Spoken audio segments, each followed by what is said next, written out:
ஒரு ஊரில் ஒரு ஆள் இருந்தான். அவனுக்கு ஒரே ஒரு மகள். அவளை நல்ல இடத்துல கட்டி கொடுக்கணும்னு ஆசைப்பட்டான். அதுக்காக மாப்பிள்ளை தேடிட்டு இருந்தான். அவன் கொஞ்சம் வசதியான ஆள். அதனால் நிறைய பேர் வந்தாங்க. இருந்தாலும் ஒரு நல்ல குணமுள்ள மாப்பிள்ளையாக இருக்கணும் அவன் எதிர்பார்த்தான். அப்படி இருக்கணும்னு தொடர்ந்து முயற்சி பண்ணான். கடைசியாக ஒரு 3 பேர் கிடைச்சாங்க. அந்த 3 பேரில் யாரை தேர்ந்தெடுக்கிறது, இதுதான் அவனுக்கு வந்த குழப்பம். இந்த நிலைமையில் ஒரு பெரியவரை தேடி போனான். அவர்கிட்ட தன்னுடைய பிரச்சனையை சொன்னான். அவர் கொஞ்சம் யோசனை பண்ணார். அதுக்கப்புறம் 3 பேரையும் கூப்பிட்டார். இதோ பாருங்கப்பா, உங்கள் 3 பேருக்கும் 3 மாத கால அவகாசம் தர்றேன். நீங்கள் இப்போ போகலாம். 3 மாதம் கழித்து திரும்பி வரலாம். அப்படி வரும்பொழுது இந்த 3 மாத காலத்தில் நீங்கள் செஞ்ச நல்ல காரியம் ஏதாவது ஒன்று சொல்லணும். அதை வச்சு உங்களில் ஒருத்தரை நாங்கள் தேர்ந்தெடுத்துக்கிறோம் அப்படின்னு சொன்னாராம். 3 பேரும் சரின்னு சொல்லிவிட்டு திரும்பி போயிட்டாங்க. 3 மாதம் ஆச்சு. அதுக்கப்புறம் ஒரு நாள் திரும்பி வந்தாங்க. அவர் அவங்கள கூப்பிட்டு உட்கார வச்சார். அப்புறம் கேட்டார், இப்போ சொல்லுங்கள், இந்த 3 மாத காலத்தில் நீங்கள் செஞ்சிருக்கிற ஏதாவது ஒரு நல்ல காரியத்தை சொல்லுங்க அப்படின்னார். முதல்ல ஒருத்தன் எழுந்திருச்சு நின்னான். ஐயா, எங்கள் அப்பா இறந்த பிறகு அவரோட கணக்கு வழக்குகளை எடுத்து பார்த்துக்கிட்டு இருந்தேன். அவர் ஒரு வியாபாரிகிட்ட 10,000 ரூபா கடன் வாங்கியிருக்கிறதாக எழுதியிருந்தார். அந்த வியாபாரியும் இப்போ உயிரோடு இல்லை. இருந்தாலும் அந்த வியாபாரியோட மகனை தேடி கண்டுபிடிச்சேன். கணக்கு புத்தகத்தை காட்டினேன். எங்கள் அப்பா உங்கள் அப்பா கிட்ட 10,000 ரூபா கடன் வாங்கியிருக்கிறதாக இதை எழுதியிருக்கிறார். அதனால் அதை திருப்பி கொடுக்கறதுக்காக வந்திருக்கிறேன். இந்தாங்க அந்த பணம் அப்படின்னு சொல்லி கொடுத்துட்டு வந்துட்டேன் அப்படின்னு நானும். இதை பெரியவர் கவனமாக கேட்டுக்கிட்டார். அதுக்கப்புறம் 2வது இளைஞன் எழுந்திருச்சான். ஐயா, நான் போன மாதம் ஒரு நாள் ராத்திரி வேளையில் ஒரு காட்டுப்பாதை வழியாக எங்கள் ஊருக்கு போய்கிட்டு இருந்தேன். அந்த சமயத்தில் அந்த வழியாக வந்துக்கிட்டு இருந்த ஒரு வழிப்போக்கர்கிட்ட 4-5 திருடர்கள் வம்பு வளர்த்து அவர்கிட்ட இருந்த பொருளை எல்லாம் கொள்ளையடிச்சிக்கிட்டு இருந்தாங்க. நான் உடனே ஒரு குச்சியை எடுத்துகிட்டு ஓடினேன். அந்த திருடர்களை அடித்து விரட்டினேன். பொருளை எல்லாம் மீட்டு அந்த வழிப்போக்கர்கிட்ட ஒப்படைச்சேன். அவரை பத்திரமா அழைச்சிட்டு போய் அவர் வீட்டில் விட்டுட்டு வந்தேன் அப்படின்னு நானும். இதையும் பெரியவர் கவனமாக கேட்டுக்கிட்டார். அடுத்தபடியாக 3வது இளைஞன் எழுந்திருச்சான். ஐயா, போன மாதம் ஒரு நாள் நான் ஒரு மலைப்பாதை வழியாக போய்கிட்டு இருந்தேன். மலைப்பாதை விளிம்பில் ஒரு மதகு கட்டை, அது மேலே ஒரு ஆள் படுத்து தூங்கிட்டு இருந்தான். அந்த பக்கம் தவறி உருண்டு விழுந்திருந்தான்னா அதில் பாதாளம். அது மலையடி வாரத்தில் போய் தான் விழணும். அவ்வளவு பள்ளம். அது தெரியாமல் அவன் பாட்டுக்கு தூங்கிட்டு இருந்தான். நான் உடனே அவன்கிட்ட ஓடி போய் குனிஞ்சு அவன் முகத்தை பார்த்தேன். அப்போ தான் புரிஞ்சுது, அவன் ஏற்கனவே எனக்கு தெரியும். அவனை எனக்கு நிறைய கெடுதல் பண்ணியிருக்கிறான், இடைஞ்சல் கொடுத்தவன். இருந்தாலும் ஐயோ பாவம்னு நினச்சி அவனை எழுப்பி பாதுகாப்பாக வேற ஒரு இடத்துல படுக்க வச்சுட்டு வந்தேன் அப்படின்னு நானும். பெரியவர் இதையும் கேட்டுக்கிட்டார். அதுக்கப்புறம் அவங்க 3 பேரையும் பார்த்து, நீங்கள் போகலாம், நாங்கள் யோசித்து முடிவு பண்ணி உங்களுக்கு சொல்லி அனுப்புகிறோம் அப்படின்னாராம். அந்த இளைஞர்கள் புறப்பட்டு போயிட்டாங்க. அதுக்கப்புறம் அந்த பெண்ணோட அப்பாவை பார்த்து சொன்னார், இந்த 3 பேருமே நல்ல பிள்ளைங்க தான், அதில் ஒன்றும் சந்தேகம் இல்லை. இருந்தாலும் இந்த 3 பேர் செஞ்ச செயல்களையும் ஒப்பிட்டு பார்க்க வேண்டியிருக்கு. முதல் இளைஞன் நேர்மைக்கு எடுத்துக்காட்டாக விளங்குறான். இந்த காலத்தில் இது மாதிரி இளைஞர்களை பார்க்கறது ரொம்ப கஷ்டம்தான். இருந்தாலும் அவன் கடமையை தான் செஞ்சான். 2வது இளைஞன் நல்ல வீரன், தைரியசாலி. ஒரு வீரன் எதை செய்யணுமோ அதைத்தான் இவன் செஞ்சான். இவன் ஒரு லட்சிய மனிதன். 3வது இளைஞன் தன்னுடைய பகைவனுக்கே உதவி செஞ்சிருக்கான். அவன் உயிரை காப்பாற்றியிருக்கிறான். பகைவனுக்கு அருள்வதுங்கிறது ஒரு சாதாரண மனுஷனால் செய்யக்கூடிய காரியம் இல்லை. பகையை மறக்கிறதும் பகைவனுக்கு அருள்வதும் தெய்வீக பண்புகள். அதனால் இவனையே உன்னுடைய மகளுக்கு ஏற்ற மாப்பிள்ளையா தேர்ந்தெடுக்கலாம் அப்படின்னு சொன்னாங்களாம். ஒரு நல்ல நாளில் அவங்களுக்கு திருமணம் நல்ல விதமாக நடந்து முடிஞ்சுதான். இது சுவாமி சின்மயானந்தர் சொல்லியிருக்கிற ஒரு கதை. இதிலிருந்து நாம் புரிந்து கொள்ள வேண்டிய ஒரு கருத்து, நமக்கு கெடுதல் பண்ணவங்களுக்கும் நாம் நல்லது செய்யணும். ஆனால் நடைமுறையில் அப்படி நம்மளால் செய்ய முடியறதில்ல. அதுதான் சிக்கல். நம்மால் ஒருத்தங்கிட்ட கேட்டேன், ஏண்டா உன்னுடைய பகைவன் ஒருத்தன் அது மாதிரி ஒரு மலைப்பாதை மதகு கட்டையில் படுத்திருந்தா உடனே நீ என்ன நினைப்ப அப்படின்னு கேட்டோம். இது ஒரு அருமையான சந்தர்ப்பம்னு நினைப்பேன் அப்படின்னா. எதுக்குன்னு கேட்டோம். அவனை அந்த பக்கமாக உருட்டி கீழே தள்ளுறதுக்கு அப்படின்னா. ஒரு காடு, நல்ல மரம்லாம் செழிச்சு இருந்தது. அப்படிப்பட்ட காட்டில் ஒரு சாது இருந்தார். அவர் எப்படின்னா, எப்பவும் ஒரு மரத்தடியில் உட்காந்துருப்பார். ஏன்னா அவருடைய இருப்பிடமே அதுதான். அவர் என்ன பண்ணுவார், 3 கல் வச்சுருந்தார்.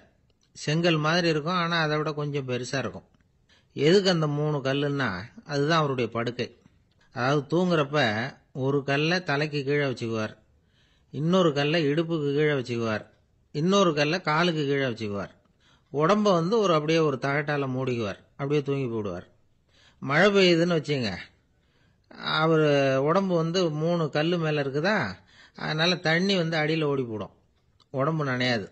மேலே தகடு இருக்கிறதுனால மழையும் உடம்புல படாது. அவர் தூக்கமும் கெடாது, நிம்மதியாக தூங்குவார். பகலில் அந்த 3 கல்லையும் ஒரு சேர ஒரு அடுப்பு மாதிரி வச்சு அது மேலே உட்காந்துக்குவார். அதனால் பாம்பு பூச்சி எதுவும் அவரை வந்து தொந்தரவு பண்ணுறதில்ல. அது பாட்டுக்கு நகர்ந்து போயிடும். அவர் பாட்டுக்கு நிம்மதியாக இருப்பார். யாராவது எதையாவது கொண்டுகிட்டு வந்து கொடுத்தா அதை வாங்கி சாப்பிடுவார், அவ்வளவுதான். ஒரு நாள் அந்த நாட்டு அரசன் காட்டுக்கு வேட்டையாட வந்தான். அந்த வழியாக வந்தப்போ இந்த சாது படுத்திருக்கிறத பார்த்தான். பரிதாபப்பட்டான். ஐயோ பாவம், இவர் இப்படி இந்த கல் மேலே உடம்ப வச்சுக்கிட்டு தூங்குறாரு, என்ன பாடுபடுவார்.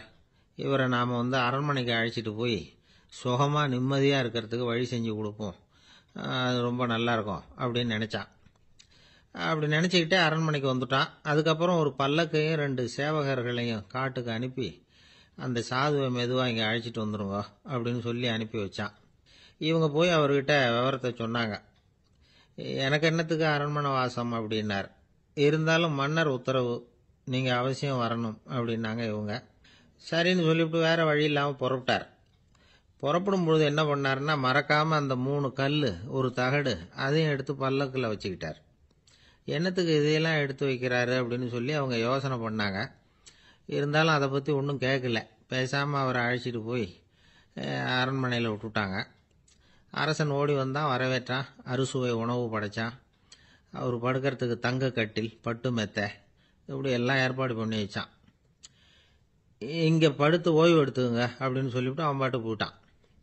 மறுநாள் காலையில் வந்து பார்க்குறான், சாது படுத்திருக்கிறார். எப்படி தெரியுமா, அந்த பட்டு மெத்தை மேலே 3 கல்லையும் வச்சு வழக்கம் போலவே அது மேலே படுத்திருக்கிறார். அதுக்கு மேலே தகடு. அரசன் பார்த்துட்டு அதிர்ச்சி ஆயிட்டான். என்ன சுவாமி இப்படி அப்படின்னா, சாது சொன்னார், எனக்கு வந்து தேவையும் இல்லை குறையும் இல்லை, எல்லா இடத்துலையும் எனக்கு ஒரே மகிழ்ச்சி தான் அப்படின்னார். மகிழ்ச்சிங்கிறது தங்க கட்டிலேயோ பட்டு மெத்தையிலேயோ இல்லை, அது வந்து மனசில் இருக்கிற ஒரு விஷயம். உண்மையான மகிழ்ச்சிக்கு வழி வந்து மனப்பக்குவம் அப்படிங்கிறது அந்த அரசனுக்கு புரிஞ்சுதான். இந்த காலத்தில் ஒரு சாமியார், அவரை தேடி ஒரு சீடன் வந்தான். என்னாச்சு தெரியுமா, சுவாமி எனக்கு நிம்மதி வேணும், அதுக்கு என்ன வழின்னு கேட்டான். சாமியார் நிமிர்ந்து பார்த்தார். அப்புறம் சொன்னார், நீ ஏகப்பட்ட பேர்கிட்ட கடன் வாங்கியிருக்கிற, அதையெல்லாம் திருப்பி கொடுத்தாதான் உனக்கு நிம்மதி கிடைக்கும்னார். இவனுக்கு ஆச்சரியம். அது எப்படி சாமி, அவ்வளவு கரெக்டாக நான் கடன் வாங்கினதை கண்டுபிடிச்சிங்க அப்படின்னா. உனக்கு கடன் கொடுத்து சாமியாராக போனதே நான் தான்ப்பா, அதனால தான் இந்த கதிக்கு வந்தேன். என்கிட்டயே வந்து நிம்மதிக்கு வழி கேட்குறிய, அதுதான்டா வேதனை அப்படின்னாராம் அவர். என்னுடைய நண்பர் ஒருத்தர், அவருக்கு ஜாதகத்தில் நம்பிக்கை உண்டு. அவரே ஜோசியமெல்லாம் பார்ப்பார். என்ன சார் இந்த காலத்தில் இதையெல்லாம் நம்பிக்கிட்டு இருக்கீங்களேன்னு கேட்டா, உங்களுக்கு ஒன்றும் தெரியாது சார், இந்த உலகத்தில் ஒவ்வொருத்தரும் அவங்கவுங்க செய்கிற நல்லது கெட்டதுக்கு தகுந்த பலனை அனுபவிச்சே தீரணும்பார். அது மட்டும் இல்லை, ஒருத்தன் செத்துட்டா கூட அவன் செஞ்ச பாவ புண்ணியங்கள் கூடவே போயிட்டு இருக்கோம்பார். அது எப்படி கூட போகும் அப்படின்னு குதர்க்கமாக கேட்டால், அதுக்கு அவர் ஒரு கதை சொன்னார். அது ரொம்ப சுவாரஸ்யமாக இருந்தது. ஒரு ஊரில் ஒருத்தர் இருந்தாராம். அவர் ஜோசியம் பார்க்குறதுல ரொம்ப கெட்டிக்காரரு. ஒருத்தருடைய தலைமுடியை மட்டும் அவர்கிட்ட காட்டினா போதும், அதை மட்டும் பார்த்துட்டு அவருடைய ஜாதகத்தையே சொல்லிவிடுவாராம். அப்பேற்பட்ட திறமை. அந்த ஆள் ஒரு சமயம் கன்னியாகுமரி கடற்கரைக்கு போயிருந்திருக்கிறார். அங்கே கரை ஓரமாக ஒரு மண்டை ஓடு கிடந்திருக்கு. அதை எடுத்து பார்த்துருக்கிறார். அந்த மண்டை ஓட்டை வச்சுக்கிட்டே அதோட ஜாதகத்தை அலசியிருக்கிறார். இந்த மண்டை ஓட்டுக்கு ஒரு ஆசாமி வாழ்க்கையில் ரொம்ப கஷ்டப்பட்டுருக்கிறான், நிறைய கஷ்டத்தை அனுபவிச்சிருக்கிறான், அது தாங்க முடியாமல் தான் கடலில் விழுந்து தற்கொலை பண்ணிகிட்டு இருக்கான் அப்படிங்கிறத அவர் கணிச்சுட்டார். இருந்தாலும் இந்த மண்டை ஓடு இன்னமும் அனுபவிக்க வேண்டியது பாக்கி இருக்கு அப்படிங்கிறதையும் அவர் உணர்றார். அது சரி, ஒருத்த வந்து உயிரோடு இருக்கிற வரைக்கும் தானே நல்லது கெட்டதை அனுபவிக்க முடியும், செத்ததுக்கு அப்புறமும் பாக்கி இருக்குன்னா அதை எப்படி அனுபவிக்கிறது? இந்த மண்டை ஓட்டுக்கு இன்னும் கொஞ்சம் பாக்கி இருக்கு அப்படிங்கிறது அவருக்கு புரிஞ்சதே தவிர அதோட அர்த்தம் என்னங்கிறது அவருக்கு சரியாக விளங்கலை. சரி, இதை இன்னும் கொஞ்சம் விவரமாக ஆராய்ச்சி பண்ணி பார்ப்போம் அப்படின்னு நினச்சிக்கிட்டு அதை தன்னுடைய வீட்டுக்கு எடுத்துகிட்டு போயிட்டார். அந்த மண்டை ஓட்டை ஒரு பொட்டியில் வச்சு பூட்டினார். தன்னுடைய தனி அறையில் அதை பத்திரமா வச்சுக்கிட்டார். தினமும் ராத்திரி ஆனதும் தன்னுடைய மனைவியை பார்த்து, நீ போய் பூஜை அறையில் தனியாக படுத்துக்கோ அப்படின்னு சொல்லிவிட்டு, இவர் ராத்திரி 12 மணிக்கு பொட்டியை திறந்து பார்ப்பார். மண்டை ஓடு அப்படியே இருந்ததே தவிர இன்னும் கொஞ்சம் பாக்கி இருக்குங்கிறதுக்கு அர்த்தம் அவருக்கு விளங்கலை. அந்த மண்டை ஓட்டுக்கு இன்னும் என்ன பாக்கி இருக்க போகுது. இப்படியே ஒரு 10 நாள் போச்சு. அந்த வீட்டம்மாவுக்கு சந்தேகம் வந்துட்டுது. நம்ம வீட்டுக்காரர் நம்மளை தனியாக ஏன் தூங்க சொல்கிறார் அப்படிங்கிற சந்தேகம். உடனே பக்கத்து வீட்டு அம்மா கிட்ட விஷயத்தை சொல்லியிருக்கிறாங்க. அந்த அம்மா உடனே நீ கவலைப்படாத, நான் கண்டுபிடிச்சி சொல்கிறேன்னு சொல்லிவிட்டாங்களாம். அன்னைக்கு ராத்திரியே ஜன்னல் வழியாக எட்டி பார்த்துருக்குறாங்க. இந்த ஆள் மண்டை ஓட்டை கையில் வச்சுக்கிட்டு அதை திருப்பி திருப்பி அப்படியும் அப்படியும் பார்த்துக்கிட்டு இருந்தது தெரிஞ்சுட்டுது. மறுநாள் காலையில் அவரோட மனைவியை பார்த்தாங்க. ஏம்மா, உன் வீட்டுக்காரருக்கு நீ முதல் மனைவியா 2வது மனைவியா அப்படின்னு கேட்டாங்க. எனக்கு தெரிஞ்ச வரைக்கும் நான் ஒருத்தி தான் அவருடைய மனைவின்னாங்க. அப்படி இல்லை, நீ அவருக்கு 2வது மனைவி. முதல் மனைவியின் மண்டை ஓடு தான் அவர் கையில் இருக்குப்போ, அதை தான் அவர் தினமும் ராத்திரியில் எடுத்து பார்த்துக்கிட்டு இருக்கிறாரு அப்படின்னு விட்டாங்க அந்த அடுத்த வீட்டம்மா. அப்படியா விஷயம்னு சொல்லிவிட்டு கணவன் வீட்டில் இல்லாத நேரமாக பார்த்து அந்த மண்டை ஓட்டை எடுத்து கொண்டாந்து ஒரு உரல்ல போட்டு உலக்கையால் குத்தி நொறுக்க ஆரம்பிச்சுட்டுது அந்த அம்மா. வெளியே போயிருந்த அந்த ஆள் அப்போ தான் உள்ளே நுழைஞ்சார். மண்டை ஓடு உலக்கை கிட்ட குத்து வாங்கிட்டு இருக்கு. அது அனுபவிக்க வேண்டியது இன்னும் கொஞ்சம் பாக்கி இருக்கு அப்படிங்கிறதுக்கான அர்த்தம் எனக்கு இப்போதான் புரிஞ்சுதுன்னாராம் அவர். இந்த கதையிலிருந்து நாம் இன்னொரு நீதியையும் புரிஞ்சுக்கணும். அதாவது நம்ம வீட்டை பற்றி நமக்கு தெரியாததெல்லாம் அடுத்த வீட்டுக்காரங்களுக்கு நல்லா தெரியும். ஒரு அம்மா, அவங்களுக்கு 35 வயசு இருக்கும். குடும்பத்தில் எந்த கஷ்டமும் இல்லை. இருந்தாலும் காரணம் இல்லாமல் பிள்ளைங்க பேரில் கோவப்படுறது, எரிஞ்சு விழுறது அவங்க வழக்கம். பிள்ளைங்க அழும். உடனே அவங்க மனசும் சங்கடப்படும். இன்னொரு அம்மா, நல்ல வேலையில் இருக்கிறவங்க, வாரத்துக்கு ஒரு தடவையாவது தலைவலி வந்துடும். இவங்களுக்கெல்லாம் உடம்புல எந்த கோளாறும் இல்லை, மனசு மட்டும் சரியாக இருக்காது. தூக்க மாத்திரை கையில் வச்சுருப்பாங்க. 30-35 வயசுடைய பெண்களுக்கு சர்வசாதாரணமாக காணப்படுகிற மனக்கோளாறு இது. இதுக்கு பேர் மனவாட்டம், டிப்ரெஷன், மனமடிவு அப்படின்னு சொல்லலாம். இந்த நோய்க்கு அறிகுறி என்ன தெரியுமா? மனசில் வருத்தமான உணர்வு இருக்கும். அடிக்கடி அழலாம் போல தோணும். முன்னால எல்லாம் எந்தெந்த செயலில் ஆர்வம் இருந்ததோ அதெல்லாம் குறைஞ்சிரும், அல்லது சுத்தமாகவே ஆர்வம் இல்லாமல் போயிடும். சில பெண்கள் இளம் வயசில் பக்கத்தில் இருக்கிறவங்க கிட்ட கலகலப்பாக பேசுவாங்க, வீட்டை அலங்கரிக்கிறதுல ஆர்வம் இருக்கும். இப்போ அதுலெல்லாம் ஆர்வம் இல்லாமல் போயிடும். எந்த வேலை செஞ்சாலும் சீக்கிரம் களைப்பு அடைஞ்சுடுறது மாதிரி ஆகிடும்.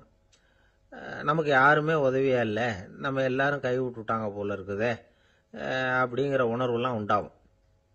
தன்னைத்தானே குறை சொல்லிக்குவாங்க. நாம் தப்பு பண்ணிவிட்டோம் போல இருக்குதே அப்படின்னு தோணும். குற்றம் பண்ணிட்டதா நினச்சி கஷ்டப்படுவாங்க. பசி இருக்காது, தூக்கத்தில் தொந்தரவு இருக்கும். அடிக்கடி செத்து போடலாங்கிற உணர்வு வரும். தற்கொலை பண்ணிக்கலாங்கிற எண்ணம் உண்டாகும். சில பேர் தற்கொலை முயற்சியில் கூட ஈடுபடுவாங்க. சில பேருக்கு பலவிதமான உடல் வலிகள் இருக்கும், பலவீனம் இருக்கும், சீக்கிரமாக களைப்படைஞ்சு போடுவாங்க. இதெல்லாம் மனவாட்ட நோய்க்கான தன்மைகள். இந்த மனவாட்டம், அதாவது டிப்ரெஷனை 2 வகையாக பிரிக்கலாமா. ஒன்று தானாக உண்டாக்கிக்கிறது, இன்னொன்று எதிர் விளைவை உண்டு பண்ணுகிற அல்லது நரம்பு சம்பந்தப்பட்ட டிப்ரெஷன். தானாக உண்டாக்கிக்கிற மனவாட்ட நோய் இருக்கு பாருங்க, அதுக்கு ஏதாவது சூழ்நிலை காரணமாக இருக்கலாம் அல்லது இல்லாமலும் போகலாம். மூளையில் டொப்பாமைன் அல்லது செரோட்டோனின் இதோட அளவு குறையும் பொழுது இந்த டிப்ரெஷன் உண்டாகுது. இதுக்கு ஓரளவு பிறவி காரணங்கள் கூட இருக்கலாம். குடும்பத்தில் வேற சிலருக்கும் வரலாம். பாதிக்கப்பட்ட பெண்ணை பார்க்கறதுக்கு பலவீனமாக தெரியும், கடுமையான குற்ற உணர்வு இருக்கும், தனியாக இருக்கிறதுக்கு ஆசைப்படுவாங்க, நடு ராத்திரியில் எழுந்திரிச்சு உட்காந்து கஷ்டப்பட்டுக்கிட்டு இருப்பாங்க, கொடூரமான முறையில் தற்கொலை பண்ணிக்க முயற்சி பண்ணுவாங்க, தீ வச்சுக்கிறது, அமிலத்தை குடிக்கிறது, தூக்கில் தொங்குறது. இப்படி தானாக வரவழைச்சிக்கிற மனவாட்ட நோய் மறையக்கூடிய நோய். ஒரு தடவை வந்தால் 3லேருந்து 6 மாதம் வரைக்கும் நீடிக்கும். இடைப்பட்ட காலங்களில் நோயாளி இயல்பாக இருப்பார். எதிர் விளைவை உண்டு பண்ணுகிற அல்லது நரம்பு சம்பந்தப்பட்ட மனவாட்ட நோய் எப்படின்னா, கணவன் மனைவி, மாமியார் மருமகள், இப்படிப்பட்ட உறவு முறை பிரச்சனைகள், தோல்விகள், எரிச்சல்கள், ஆபீஸ் பிரச்சனை, இப்படிப்பட்ட சூழ்நிலையால் உண்டாகிறது. எல்லாத்துக்கும் மருந்து இருக்குது, மார்க்கம் இருக்குது, கவலைப்பட வேண்டியதில்லை, தைரியமாக இருக்கணும். உளவியல் மருத்துவம் இதுக்கு ரொம்ப உபயோகமாக இருக்கும். சில பெண்களை பாருங்கள், அவங்க எதுக்கும் அலட்டிக்கிறது இல்லை. ஒரு அம்மா அப்படிதான் தன்னுடைய கணவனை அழைச்சிக்கிட்டு ஒரு மனநோய் மருத்துவர்கிட்ட வந்தாங்க. டாக்டர், எங்கள் வீட்டுக்காரர் திடீர்னு ஒரு மாதிரி ஆயிட்டார், வித்தியாசமாக நடந்துகிறார், எப்படின்னா, இவர் தன்னையே ஒரு ஒட்டட குச்சியா நினைச்சுக்கிட்டு இருக்கிறார். அப்படி நினைச்சுக்கிட்டு தன்னுடைய தலையாலேயே வீட்டில் உள்ள ஒட்டடையெல்லாம் தொடச்சிக்கிட்டு இருக்கிறார் அப்படின்னாங்க. எவ்வளவு நாளா அப்படி இருக்குதுன்னு கேட்டார் டாக்டர். ஒரு வாரம் அப்படி இருக்குது அப்படின்னாங்க அந்த அம்மா. அப்படின்னா முன்னாடியே ஏன் அழைச்சிட்டு வரல அப்படின்னு கேட்டார் டாக்டர். வீடு பூரா சுத்தமாகட்டுமேனு பார்த்துக்கிட்டு இருந்தேன் டாக்டர் அப்படின்னாங்களாம் அந்த அம்மா. நம்பிக்கை இல்லைன்னா இந்த உலகத்தில் நாம் நடமாடவே முடியாது. அவநம்பிக்கையோடு இருந்துக்கிட்டு இருந்தா என்னைக்கும் அவஸ்தை தான். நாம் நம்புறது நடக்குதோ இல்லையோ அது வேற விஷயம். ஆனால் எதையும் நம்பி தான் நாம் அடி வைக்க வேண்டியிருக்கு. வேற ஒன்றும் வேணாம், ஒரு லாட்ரி சீட்டு வாங்குறோம், அது எங்கே நமக்கு விழப்போகுது அப்படிங்கிற அவநம்பிக்கையோடவா வாங்குறோம்? பரிசு நமக்கு தான் அப்படிங்கிற நம்பிக்கை உள்ளூர இருக்கிறதுனால தான் அதை வாங்குறோம். இருந்தாலும் முடிவு வேற மாதிரி ஆயிடுது. அதுக்காக மனசு சோர்ந்து போறதில்ல, அடுத்த மாசமும் சீட்டு வாங்குறோம். இந்த நம்பிக்கை தான் மனித வாழ்க்கைக்கு ஆதாரம். ஒரு கடையில் போய் டீ சாப்பிட்றீங்க, அந்த டீ நல்ல டீ தானா, அதில் விஷம் கலந்துருக்குமா அப்படிங்கிற சந்தேகம் வந்துட்டுதுன்னு வச்சுங்க. அதுக்கப்புறம் அதை எப்படி நீங்கள் சாப்பிட முடியும்? நம்பி தான் சாப்பிட்ணும். ரயில் ஒழுங்காக போய் சேருங்கிற நம்பிக்கை இருக்கிறதுனால தான் அதில் ஏறி உட்காடுறோம். லெட்டர் ஒழுங்காக போய் சேருங்கிற நம்பிக்கை இருக்கிறதுனால தான் பெட்டியில் போடுறோம். சரி, நம்ம கதையெல்லாம் நம்மளோட இருக்கட்டும்.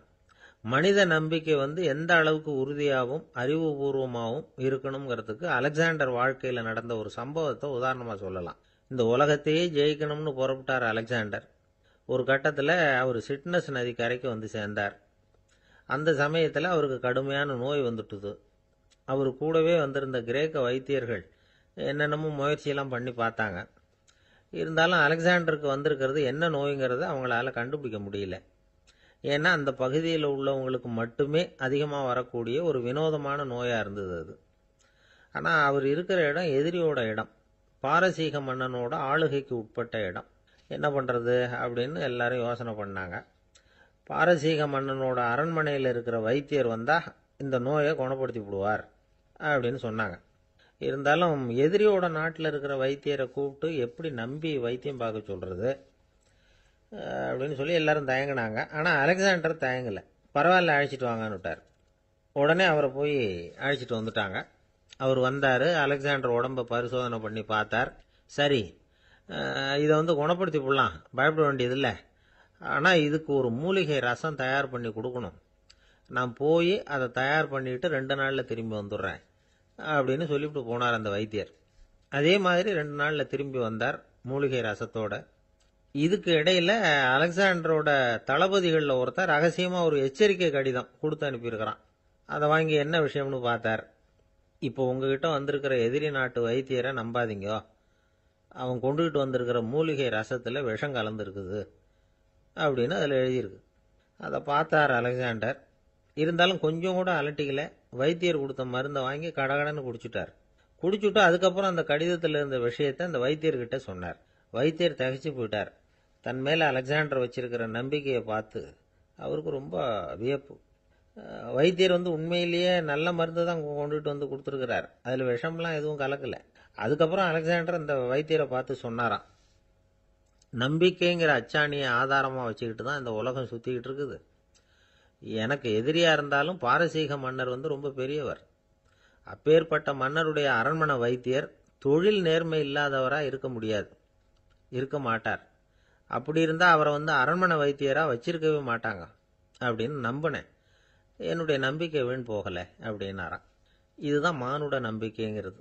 இந்த காலத்துலேயும் இது மாதிரி இந்த மானுட நம்பிக்கையை ரொம்பவும் சாமர்த்தியமாக கையாளுகிற கெட்டிக்காரங்க சில பேர் இருக்கிறாங்க. ஒரு இந்த காலத்து குரு, அவருக்கு ஒரு சிஷ்யன். குரு முன்னாடி அந்த சிஷ்யன் ரொம்ப பணிவாக நின்று, குருவே, உங்கள் கையால் விஷத்தை கொடுத்தாலும் அதை வாங்கி மடமடன்னு குடிச்சிருவேன் அப்படின்னா. உன்னுடைய குரு பக்தியை மெச்சினேன் அப்படின்னார் குரு. அதுக்கு அந்த சிஷ்யன், அப்படி இல்லை குருவே, உங்ககிட்ட சிஷ்யனாக இருக்கிறத விட உங்கள் கையால் விஷத்தை வாங்கி குடிச்சு விடுறது ரொம்ப நல்லது, அதனால தான் அப்படி சொன்னேன் அப்படின்னா. ஒரு காடு, அங்கே புத்தர் அவர் பாட்டுக்கு நடந்து போய்கிட்டே இருக்கிறார். அவருக்கு பின்னாடி ஒரு குரங்கு, அதுவும் தொடர்ந்து வந்துக்கிட்டே இருக்குது. புத்தர் திரும்பி பார்த்தார். குரங்கு அப்படியே குதிச்சு உயர எழும்பி ஒரு கிளையில் போய் உக்காந்துது. ஏன் இப்படி பண்ணுறேன்னு கேட்டார் புத்தர். என்னை சாதாரணமாக நினைக்க வேணாம், நான் மகாமந்தி, என்னால் எல்லாம் முடியும், முடியாதுங்கிற வார்த்தையே என்னுடைய அகராதியில் கிடையாது. என்ன வேணும்னாலும் செய்வேன் அப்படின்னுது. அப்படின்னா ஒரு பந்தயம் வச்சுக்கலாமான்னாரு இவர். ஓ வச்சுக்கலாமேன்னுது. வேற ஒன்றும் இல்லை, இப்போ நீ மேலே எழும்பி அந்த கிளையில் உட்காந்தது மாதிரி அங்கேருந்து தாவி என் உள்ளங்கையில் வந்து உட்காரணும், அவ்வளவுதான் அப்படின்னார். அப்படி உட்காந்துட்டா என்ன பரிசு அப்படின்னு கேட்டது அது. சொர்க்கத்தில் இருக்கிற மாமன்னன் மரகத சக்கரவர்த்தியை என்னோட வந்து இருக்கும்படியாக கூப்பிட்டுக்கிறேன். அந்த சமயத்தில் அவருடைய அரியணை வந்து அங்கே காலியாயிடும், நீ அதில் போய் உட்காந்துக்கலாம். பந்தயத்தில் தோத்துட்டா ஒரு கல்ப காலம் இந்த பூமியில் வாழ வேண்டியிருக்கும். அதுக்கு பிறகுதான் என்கிட்ட வர முடியும். என்ன சொல்ற அப்படின்னார். குரங்குக்கு தாவறது ஒரு பெரிய காரியமா? இது எனக்கு ரொம்ப சாதாரண விஷயம், என்ன இப்பவே தாவட்டுமா அப்படின்னுது. சரின்னு சொல்லி உள்ளங்கையை நீட்டினார். அவருடைய கை தாமரை இலை அளவுக்கு அப்படியே விரிஞ்சுது. குரங்கு சௌரியமா வந்து உட்கார்றதுக்காக. குரங்கு தாவறதுக்கு தயாராச்சு. அதுக்கு முன்னாடி ஒரு சின்ன யோசனை அதுக்கு. இந்த கிளையிலேருந்து அந்த கைக்கு தாவறது எனக்கு ரொம்ப அற்பமான ஒரு வேலை, இது ரொம்ப சாதாரணம், என்னுடைய கௌரவத்துக்கு இது சரியா இருக்காது. அதனால நான் என்ன பண்ண போறேன்னா, இங்கேருந்து கிளையிலேருந்து அப்படியே உயர எழும்ப போறேன். எழும்பி மேல் உலகம் போய் அங்க ஒரு சுத்து சுத்திவிட்டு அதுக்கப்புறம் அங்கேருந்து நேரா வந்து இந்த கையில உட்கார போறேன் அப்படின்னு நினைச்சது. என்ன யோசிக்கிற அப்படின்னார் புத்தர். ஒண்ணுமில்ல, இந்த பாயிரம் பார் அப்படின்னு சொல்லி தாவி உயர போயிட்டுது. கொஞ்ச நேரத்துல வான உலகத்துக்கே போய் சேர்ந்துட்டுது. அங்க போய் பார்த்தா அங்க ஒரு 5 பளிங்கு தூண்கள் இளம் சிவப்பு நிறத்துல நின்றுகிட்டு இருக்குது. குரங்கு நினைச்சுக்கிட்டது, புத்தர்கிட்ட போய் இந்த பளிங்கு தூண்களை பார்த்தோம்னு சொன்னா அப்படியே திகைச்சு போயிடுவார், இந்த தூண்ல ஏதாவது அடையாளம் செஞ்சுட்டு போகணும் அப்படின்னு அந்த இடத்துல மிதந்துகிட்டே நினைச்சுது. உடனே ஒரு தூணில் எழுந்துச்சு. என்ன எழுதிச்சுன்னா, ஒரு மகா ஞானி இங்க வந்துட்டு போறார் அப்படின்னு எழுதிச்சு. எழுதிவிட்டு அப்படியே கீழே தாவி வந்து புத்தரோட உள்ளங்கையில உட்காந்துது. எப்படி பார்த்தீங்களா என்னுடைய வேலை? வான உலகத்துக்கே போய் அங்க இருக்கிற 5 பளிங்கு தூண்களை பார்த்துட்டு அதுல நான் வந்த விவரத்தை எழுதி வச்சுட்டு அதுக்கப்புறம் இங்க வந்திருக்கிறேன் அப்படின்னுது ரொம்ப பெருமையா. அப்படியா அப்படின்னார் புத்தர். ஆமா, சந்தேகமா இருந்தா வாங்க அழைச்சிட்டு போய் காட்டுறேன் அப்படின்னுது அந்த குரங்கு. அதுக்கு தேவையில்லை, அப்படியே கொஞ்சம் கீழே குனிஞ்சு பார் தெரியும் அப்படின்னார் புத்தர். அங்க பார்த்தா புத்தரோட உள்ளங்கை தெரிஞ்சுது. நல்லா உத்து பார்த்துது. அவரோட ஒரு விரல்ல அது எழுதிய வாசகம் தெரிஞ்சுது. குரங்கு யோசனை பண்ணிச்சு, அப்படின்னா வானத்துல நான் பார்த்தது புத்தரோட விரல்களா அப்படின்னு யோசிச்சுது. இதை புரிஞ்சுக்கிட்ட உடனே அந்த குரங்கோட கர்வம் அழிஞ்சு போச்சான். நம்ம மனசுதான் இந்த குரங்கு. மனம்ங்கிறதும் ஆணவம்ங்கிறதும் ஒரு நாணயத்தின் 2 பக்கங்கள். மனம் உள்ளவரை ஆணவமும் இருக்கும். மனம் அழிஞ்சாதான் ஆணவம் அழியும். மனம் அழிய வேண்டும் அப்படின்னு பெரியவங்க சொல்றது இந்த அர்த்தத்துல தான். நம்ம ஆளுங்க சவால் விடுறதெல்லாம் வேற மாதிரி. ஒருத்தன் ஒரு வாய்க்காலை தாண்டுறேன்னு பந்தயம் கட்டி தாண்ட முடியாம வாய்க்காலில் விழுந்து காலை உடைச்சிக்கிட்டு கட்டு போட்டுக்கிட்டு வந்தான். ஏண்டா அப்படின்னு கேட்டாங்க. நான் பந்தயம் கட்டின நேரம் சரியில்லை அப்படின்னா. எப்படிறான்னு கேட்டிருக்காங்க. வாய்க்காலில் தண்ணி இருக்கிற நேரமா பார்த்து பந்தயம் கட்டியிருக்கணும் அப்படின்னானா. ரொம்ப நாளைக்கு முன்னாடி ஒரு நாள் கோவலன் நாடகம் நடந்தது. எங்க மதுரையில் நடந்தது. அதுல ஒரு முக்கியமான கட்டம். கண்ணகி கிட்ட சிலம்ப வாங்கிக்கிட்டு அதை விற்கிறதுக்காக மதுரை நகருக்கு புறப்படுறான் கோவலன். அந்த சமயத்துல கண்ணகி பாடுற மாதிரி ஒரு நாடக பாடல். நாடக ஆசிரியர் எழுதினது. அது என்ன பாட்டுன்னா, மா பாவியோர் கூடி வாழும் மதுரைக்கு மன்னா போகாதீர் என்று அப்படின்னு ஆரம்பிக்கும் அந்த பாட்டு. இதுதான் அந்த பாட்டு. இதை கண்ணகி வந்து மேடையில் பாடின உடனே கூட்டத்தில் சலசலப்பு. நம்ம ஊர்லயே வந்து நமக்கு முன்னாடியே நின்றுக்கிட்டு மா பாவியோர் கூடி வாழும் மதுரை அப்படின்னு சொல்றாங்களே, என்ன தைரியம் அப்படின்னு எல்லாம் குழப்பம் பண்ண ஆரம்பிச்சிட்டாங்க. மக்கள் சத்தம் போட ஆரம்பிச்சிட்டாங்க. எதிர்ப்பு குரல் அது பாட்டுக்கு வர வர அதிகமாக போட்டுது. கொண்டுகிட்டு வா அந்த நாடக ஆசிரியரை, எழுதுனது யார் அப்படின்னு ஒரே சத்தம் கூச்சல். வேற வழி இல்லை. மெதுவா மேடைக்கு வந்தார் அந்த நாடக ஆசிரியர். 4 பக்கத்திலிருந்தும் கேள்வி கணைகள். மக்களை பார்த்து கொஞ்சம் அமைதியா இருங்கோ அப்படின்னு சொல்லிவிட்டு தன்னுடைய விளக்கத்தை சொல்ல ஆரம்பிச்சார் அந்த நாடக ஆசிரியர். மா அப்படின்னு சொன்னா திருமகளாகிய லட்சுமி அப்படின்னு அர்த்தம். பா அப்படின்னா கலைமகளாகிய சரஸ்வதி. வி அப்படின்னா மலைமகளாகிய பார்வதி. மா பாவியோர் அப்படின்னா திருமகளும் கலைமகளும் மலைமகளும், இவங்க மூவரும் அப்படின்னு அர்த்தம். இந்த 3 பேரும் வாழ்கின்ற மதுரை புனிதம் நிறைந்தது, சகல செல்வங்களும் நிறைஞ்சது. அப்படிப்பட்ட ஊர்ல நான் வந்து அணிந்து கொள்ளும் இந்த சாதாரண சிலம்பை யார் வந்து வாங்கிக்குவாங்க அப்படிங்கிற எண்ணத்தோட தான் கண்ணகி அப்படி சொல்றா. அதை நினைச்சுதான் நான் எழுதினேன். ஆகவே மதுரையை வந்து ரொம்ப சிரமப்படுத்தணும், ரொம்ப மோசமா எழுதணும் அப்படிங்கிற எண்ணம்லாம் எனக்கு கிடையாது. பெருமைப்படுத்தணும்னு நினைச்சுதான் அப்படி எழுதினேன் அப்படின்னு விளக்கம் கொடுத்தாராம். இந்த விளக்கத்தை கேட்டதும் எல்லாரும் ரொம்ப சமாதானம் ஆயிட்டாங்களாம். இப்படி விளக்கம் கொடுத்த அந்த நாடக ஆசிரியர் யார் தெரியுமா? அவர்தான் தமிழ் நாடக உலகின் முதல் ஆசான் சங்கரதாஸ் சுவாமிகள். அவருக்கு நகைச்சுவை உணர்வும் அதிகம். 1920ஆம் ஆண்டு திருநெல்வேலியில் அவர் தங்கியிருக்கிறார் நாடகம் நடத்துறதுக்காக. அவர் தங்கியிருந்த வீட்டில் கொசு மூட்டை பூச்சி அதிகமாக இருந்திருக்கு. அவரால் தூங்கவே முடியல. அவர் அனுபவித்த தொல்லைகள் ஒரு பாட்டாக உருவாச்சு. வேடிக்கையாக ஒரு பாட்டு எழுதினாராம். மூட்டையும் கொசுவும் ஒரு வீட்டிலே மீட்டிங் போட்டால் முன்னே நிற்க யாரால் முடியும்?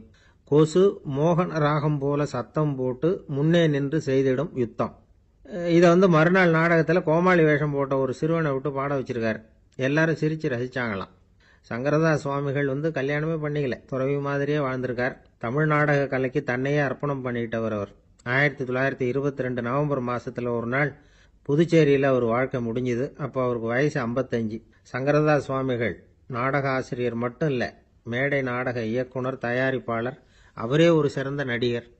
ஒரு தடவை சாவித்திரி நாடகத்தில் இவர் யமதர்மனா வேஷம் போட்டு நடிச்சிருக்கிறார். நாடகம் பார்த்துக்கிட்டு இருந்த கருவுற்ற ஒரு பெண்மணிக்கு பயத்தினால அங்கேயே குழந்தை பிறந்துட்டு தான். அந்த நிகழ்ச்சிக்கு அப்புறம் இவர் இந்த வேஷம் போடுறப்போலாம் ஜனங்களுக்கு முன்கூட்டியே எச்சரிக்கை கொடுக்க ஆரம்பிச்சிருவாராம். அதாவது அப்படி யாராவது பயப்படுறவங்க இருந்தா கொஞ்சம் கண்ணை மூடிங்க அல்லது எழுந்திரிச்சு போடுங்கன்னு. நடிப்புன்னா அப்படில இருக்கணும். இந்த காலத்தில் நடிகர் ஒருத்தர் சொன்னார், சார் நான் இந்த நாடகத்தில் நடிக்கிறப்போ முகத்தில் நவரசங்களையும் காட்டி நடித்தேன், உணர்ச்சிகளை எல்லாம் நல்லா காட்டி நடித்தேன். அப்படி இருந்தும் ஜனங்கள் கல் எடுத்து மேடையில் வீசிவிட்டாங்க சார் அப்படின்னார். நாடகத்தில் உங்களுக்கு என்ன வேஷம் அப்படின்னு கேட்டாங்க. அது செத்து கிடக்கிற பணமாக நடித்தேன் சார் அப்படின்னார். ஒரு ஊரில் ஒரு ஞானி இருக்கிறார். ரொம்ப பெரிய ஞானி. ரொம்ப வயசாயிட்டுது. கடைசி காலத்தில் அவர்கிட்ட சில பேர் வந்தாங்க. உங்கள் குரு யார் அப்படின்னு கேட்டாங்க. அவர் நிமிர்ந்து பார்த்தார். எனக்கு ஆயிரக்கணக்கான குருமார்கள் உண்டு. அவங்க பேரெல்லாம் சொல்லணும்னா இந்த காலம் பத்தாது. ஆனால் முக்கியமான ஒரு 3 பேரை பற்றி மட்டும் உங்களுக்கு சொல்கிறேன் அப்படின்னாராம். அப்புறம் சொன்னார், அந்த 3 பேரில் ஒருத்தன் ஒரு திருடன். ஒரு சமயம் ஒரு பாலைவனம் வழியாக நான் போய்கிட்டு இருந்தேன். அப்போது வழி தவறி போய் ஒரு கிராமத்துக்கு போயிட்டேன். அது இருட்டு நேரம், நடுராத்திரி, ஊரே உறங்கி போச்சு. அந்த நேரத்தில் ஒரு ஆள் மட்டும் ஒரு வீட்டு சுவத்தில் ஏதோ பண்ணி உள்ளே நுழையிறதுக்கு முயற்சி பண்ணிட்டு இருக்கிறான். அவங்கிட்ட போய் நான் இன்னைக்கு இங்கே எங்கே தங்க முடியும் அப்படின்னு கேட்டேன்.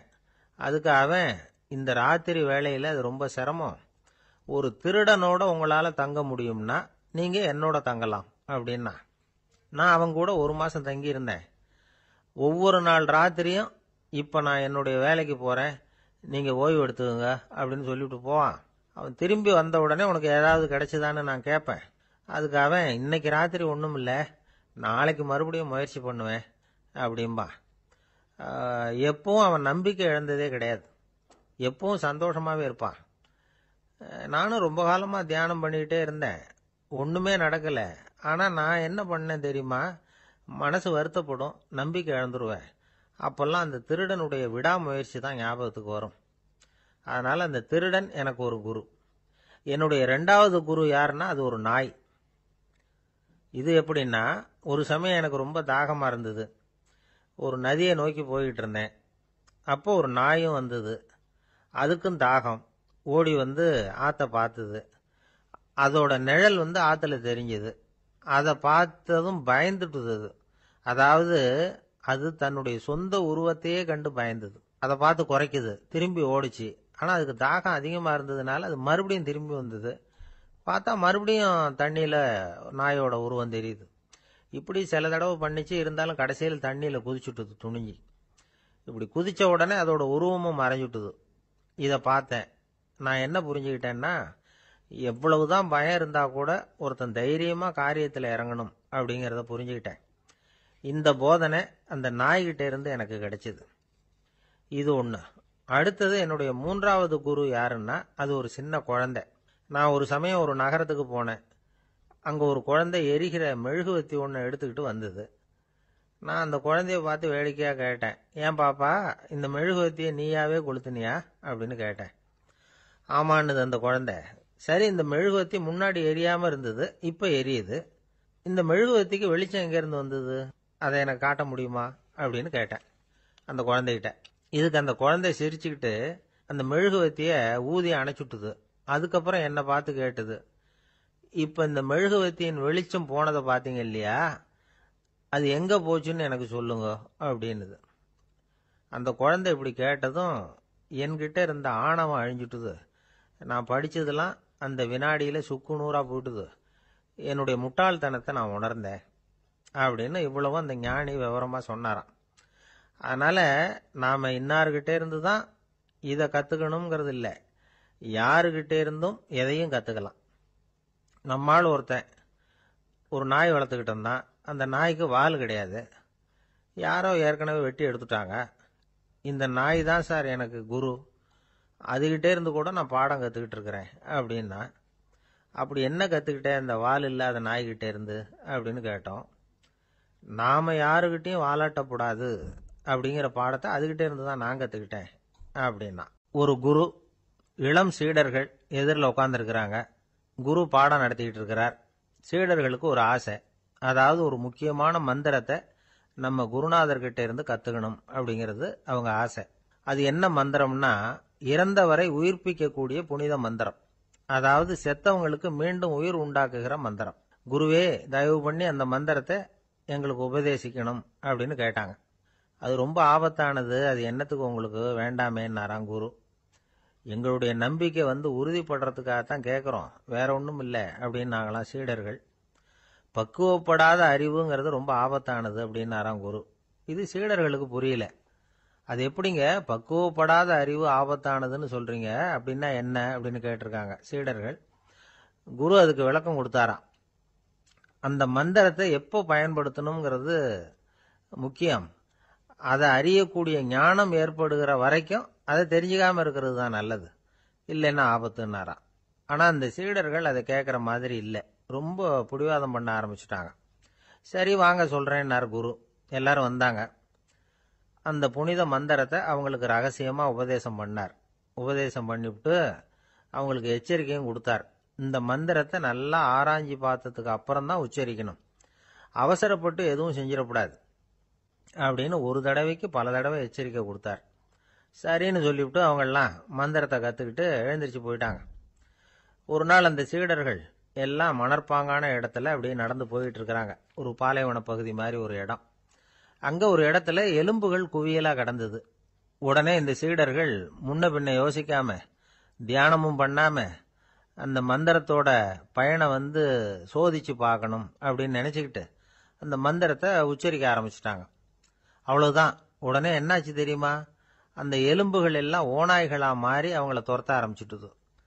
சீடர்கள் எல்லாம் தலைதெறிக்க ஓட ஆரம்பிச்சுட்டாங்க. ஓநாய்களும் விடல, அவங்கள துரத்தி பிடிச்சி கடிச்சு கொதற ஆரம்பிச்சுட்டுது. அப்பதான் அந்த சீடர்களுக்கு குரு சொன்ன அறிவுரையோட அர்த்தம் புரிஞ்சுது. பக்குவப்படாத அறிவு ஆபத்தானது அப்படிங்கிறது. அதனால இதுல இருந்து நாம தெரிஞ்சுக்க வேண்டியது என்னன்னா, நாம நம்ம அறிவை வளர்த்துக்கிட்டா மட்டும் போதாது, அந்த அறிவை எப்போ எப்படி பயன்படுத்தணும் அப்படிங்கிற பக்குவமும் நமக்கு வரணும். அப்பதான் வாழ்க்கை நல்லபடியா அமையும், இல்லைன்னா இடைஞ்சல் தான். இந்த காலத்துல சில சின்ன பிள்ளைங்களுக்கே அறிவு ரொம்ப பக்குவப்பட்டிருக்குங்கிறத உணர முடியுது. ஒரு சின்ன பையன் பள்ளிக்கூடத்தில் மார்க் லிஸ்ட் கொடுத்தாங்க, வாங்கிக்கிட்டு அவசரமா வீட்டுக்கு ஓடினான். எதிரில் வந்த ஒருத்தர் கேட்டார், என்ன அவசரம், ஏன் இப்படி வேகமா ஓடுறேன்னார். எங்க அம்மா கிட்ட அடி வாங்கணும், அதுக்காக தான் ஓடுறேன்னா. அடி வாங்கறதுக்கா இவ்வளவு அவசரம்னார் அவரு. அப்படி இல்லைங்க, நான் போறதுக்குள்ள எங்க அப்பா வீட்டுக்கு வந்துட்டாருன்னா அவர்கிட்ட அடி வாங்க வேண்டியிருக்கும், அதை அவாய்ட் பண்றதுக்காக இப்படி ஓடுறேன் அப்படின்னு அந்த பையன். ஒருத்தர் ரொம்ப கவலையோட உட்காந்துருந்தார். எதை பத்தி சார் கவலைப்படுறீங்கன்னு கேட்டோம். எதிர்காலத்தை பத்தி கவலைப்படுறேன்னார். ஏன்னு கேட்டோம். என்ன பண்றதுன்னே தெரியல சார், எதிர்காலம் ஒரே இருட்டா இருக்கு, பாதையே புரியலன்னார். இன்னைக்கு நம்ம இளைஞர்கள் பல பேருக்கு எதிர்காலம் இருட்டா தான் தெரியுது. அவங்கெல்லாம் இந்த கதையை கொஞ்சம் கேட்கணும். ஒரு மலை அடிவாரத்துல ஒரு சின்ன கிராமம். அந்த மலை ரொம்ப உயரமானது, அடர்த்தியா செடி கொடிகள் மரங்கள் அதுல மண்டி கிடக்குது. பகல் வேளையில இருட்டா தான் இருக்கும், அவ்வளவு அடர்த்தி. அந்த மலை உச்சியில ஒரு கோவில்.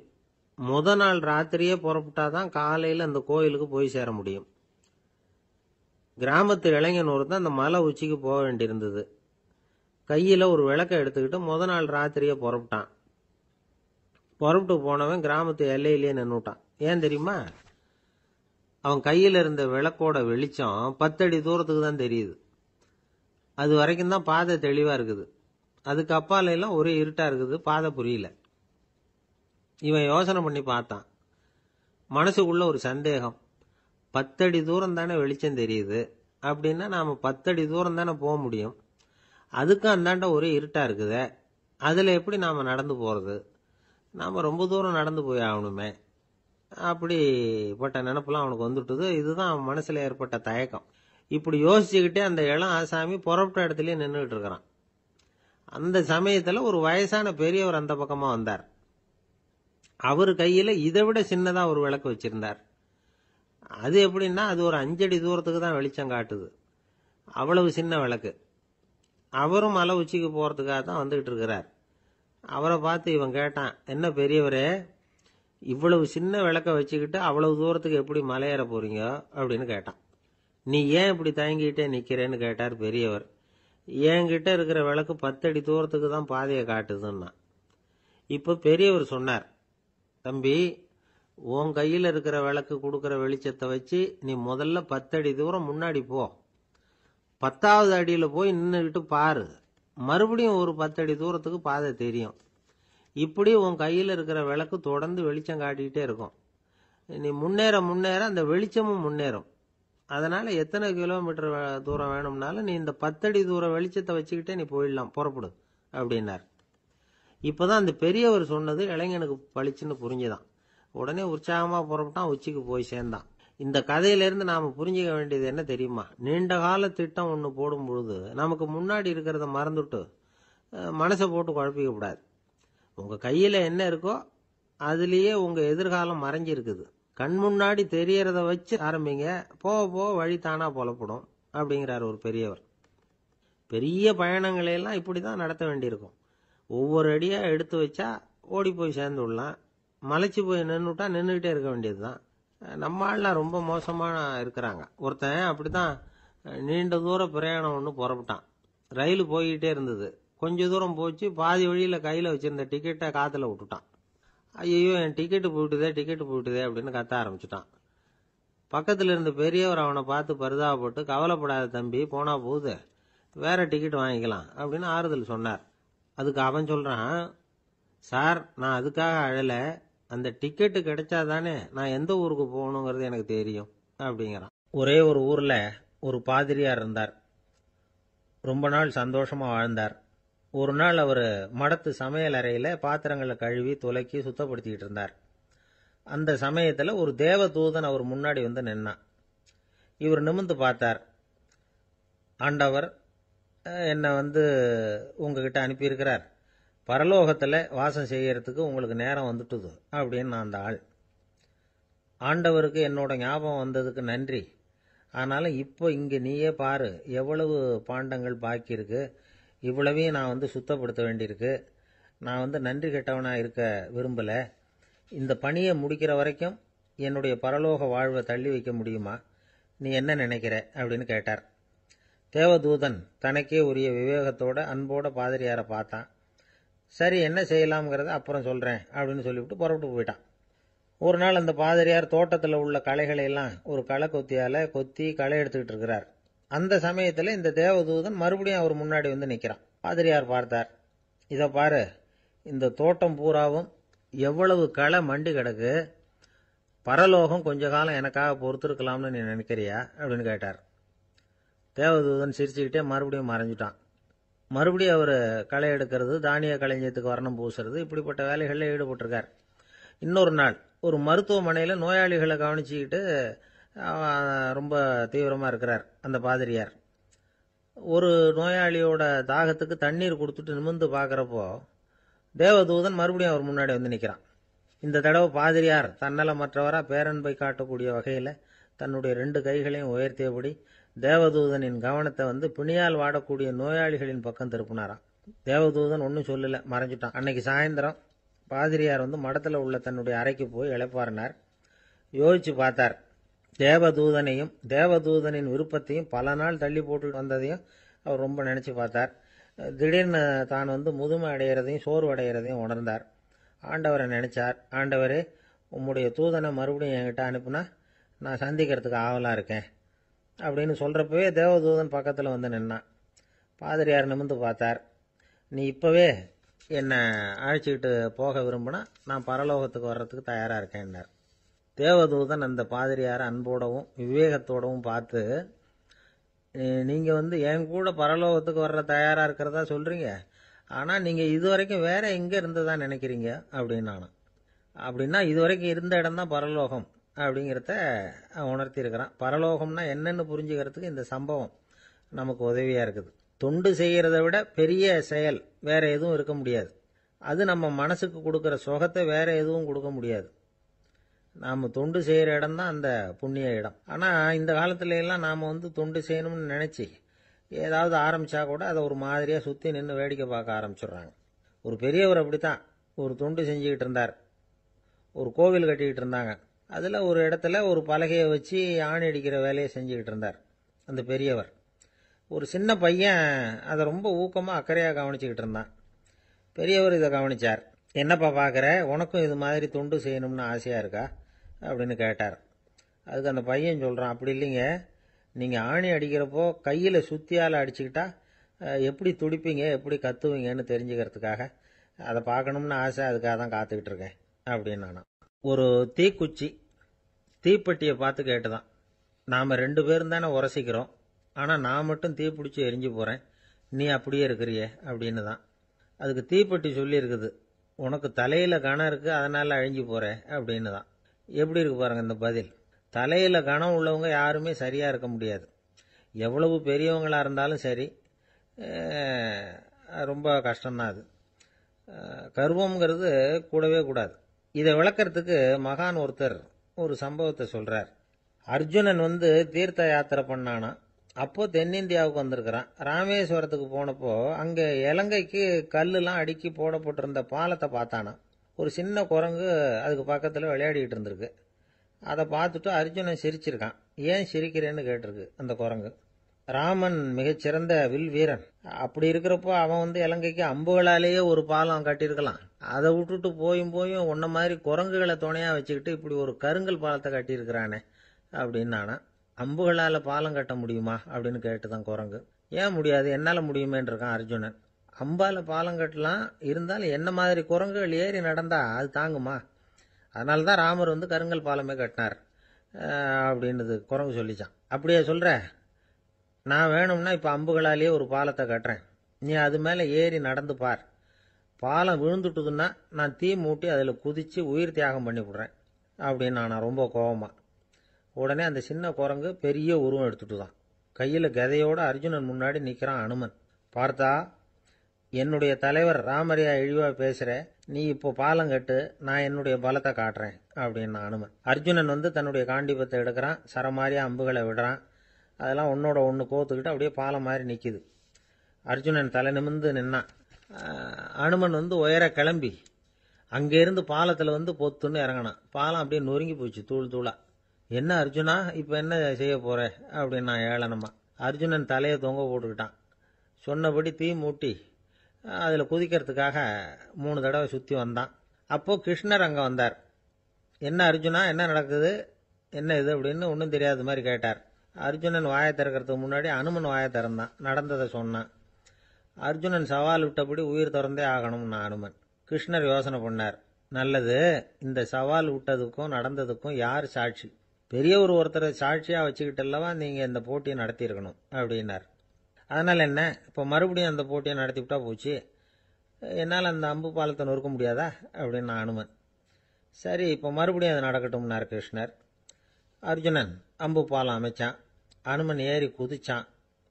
பாலம் அசைஞ்சு கொடுக்கவே இல்லை, அவ்வளோ உறுதியாக இருக்குது. இப்போ அனுமன் தலையை குனிஞ்சுக்கிட்டான். அர்ஜுனன் நன்றியோடு நிமிர்ந்து பார்த்தான். கிருஷ்ணருடைய தோள்கள்லேயும் முதுகள்லேயும் ரத்தம்.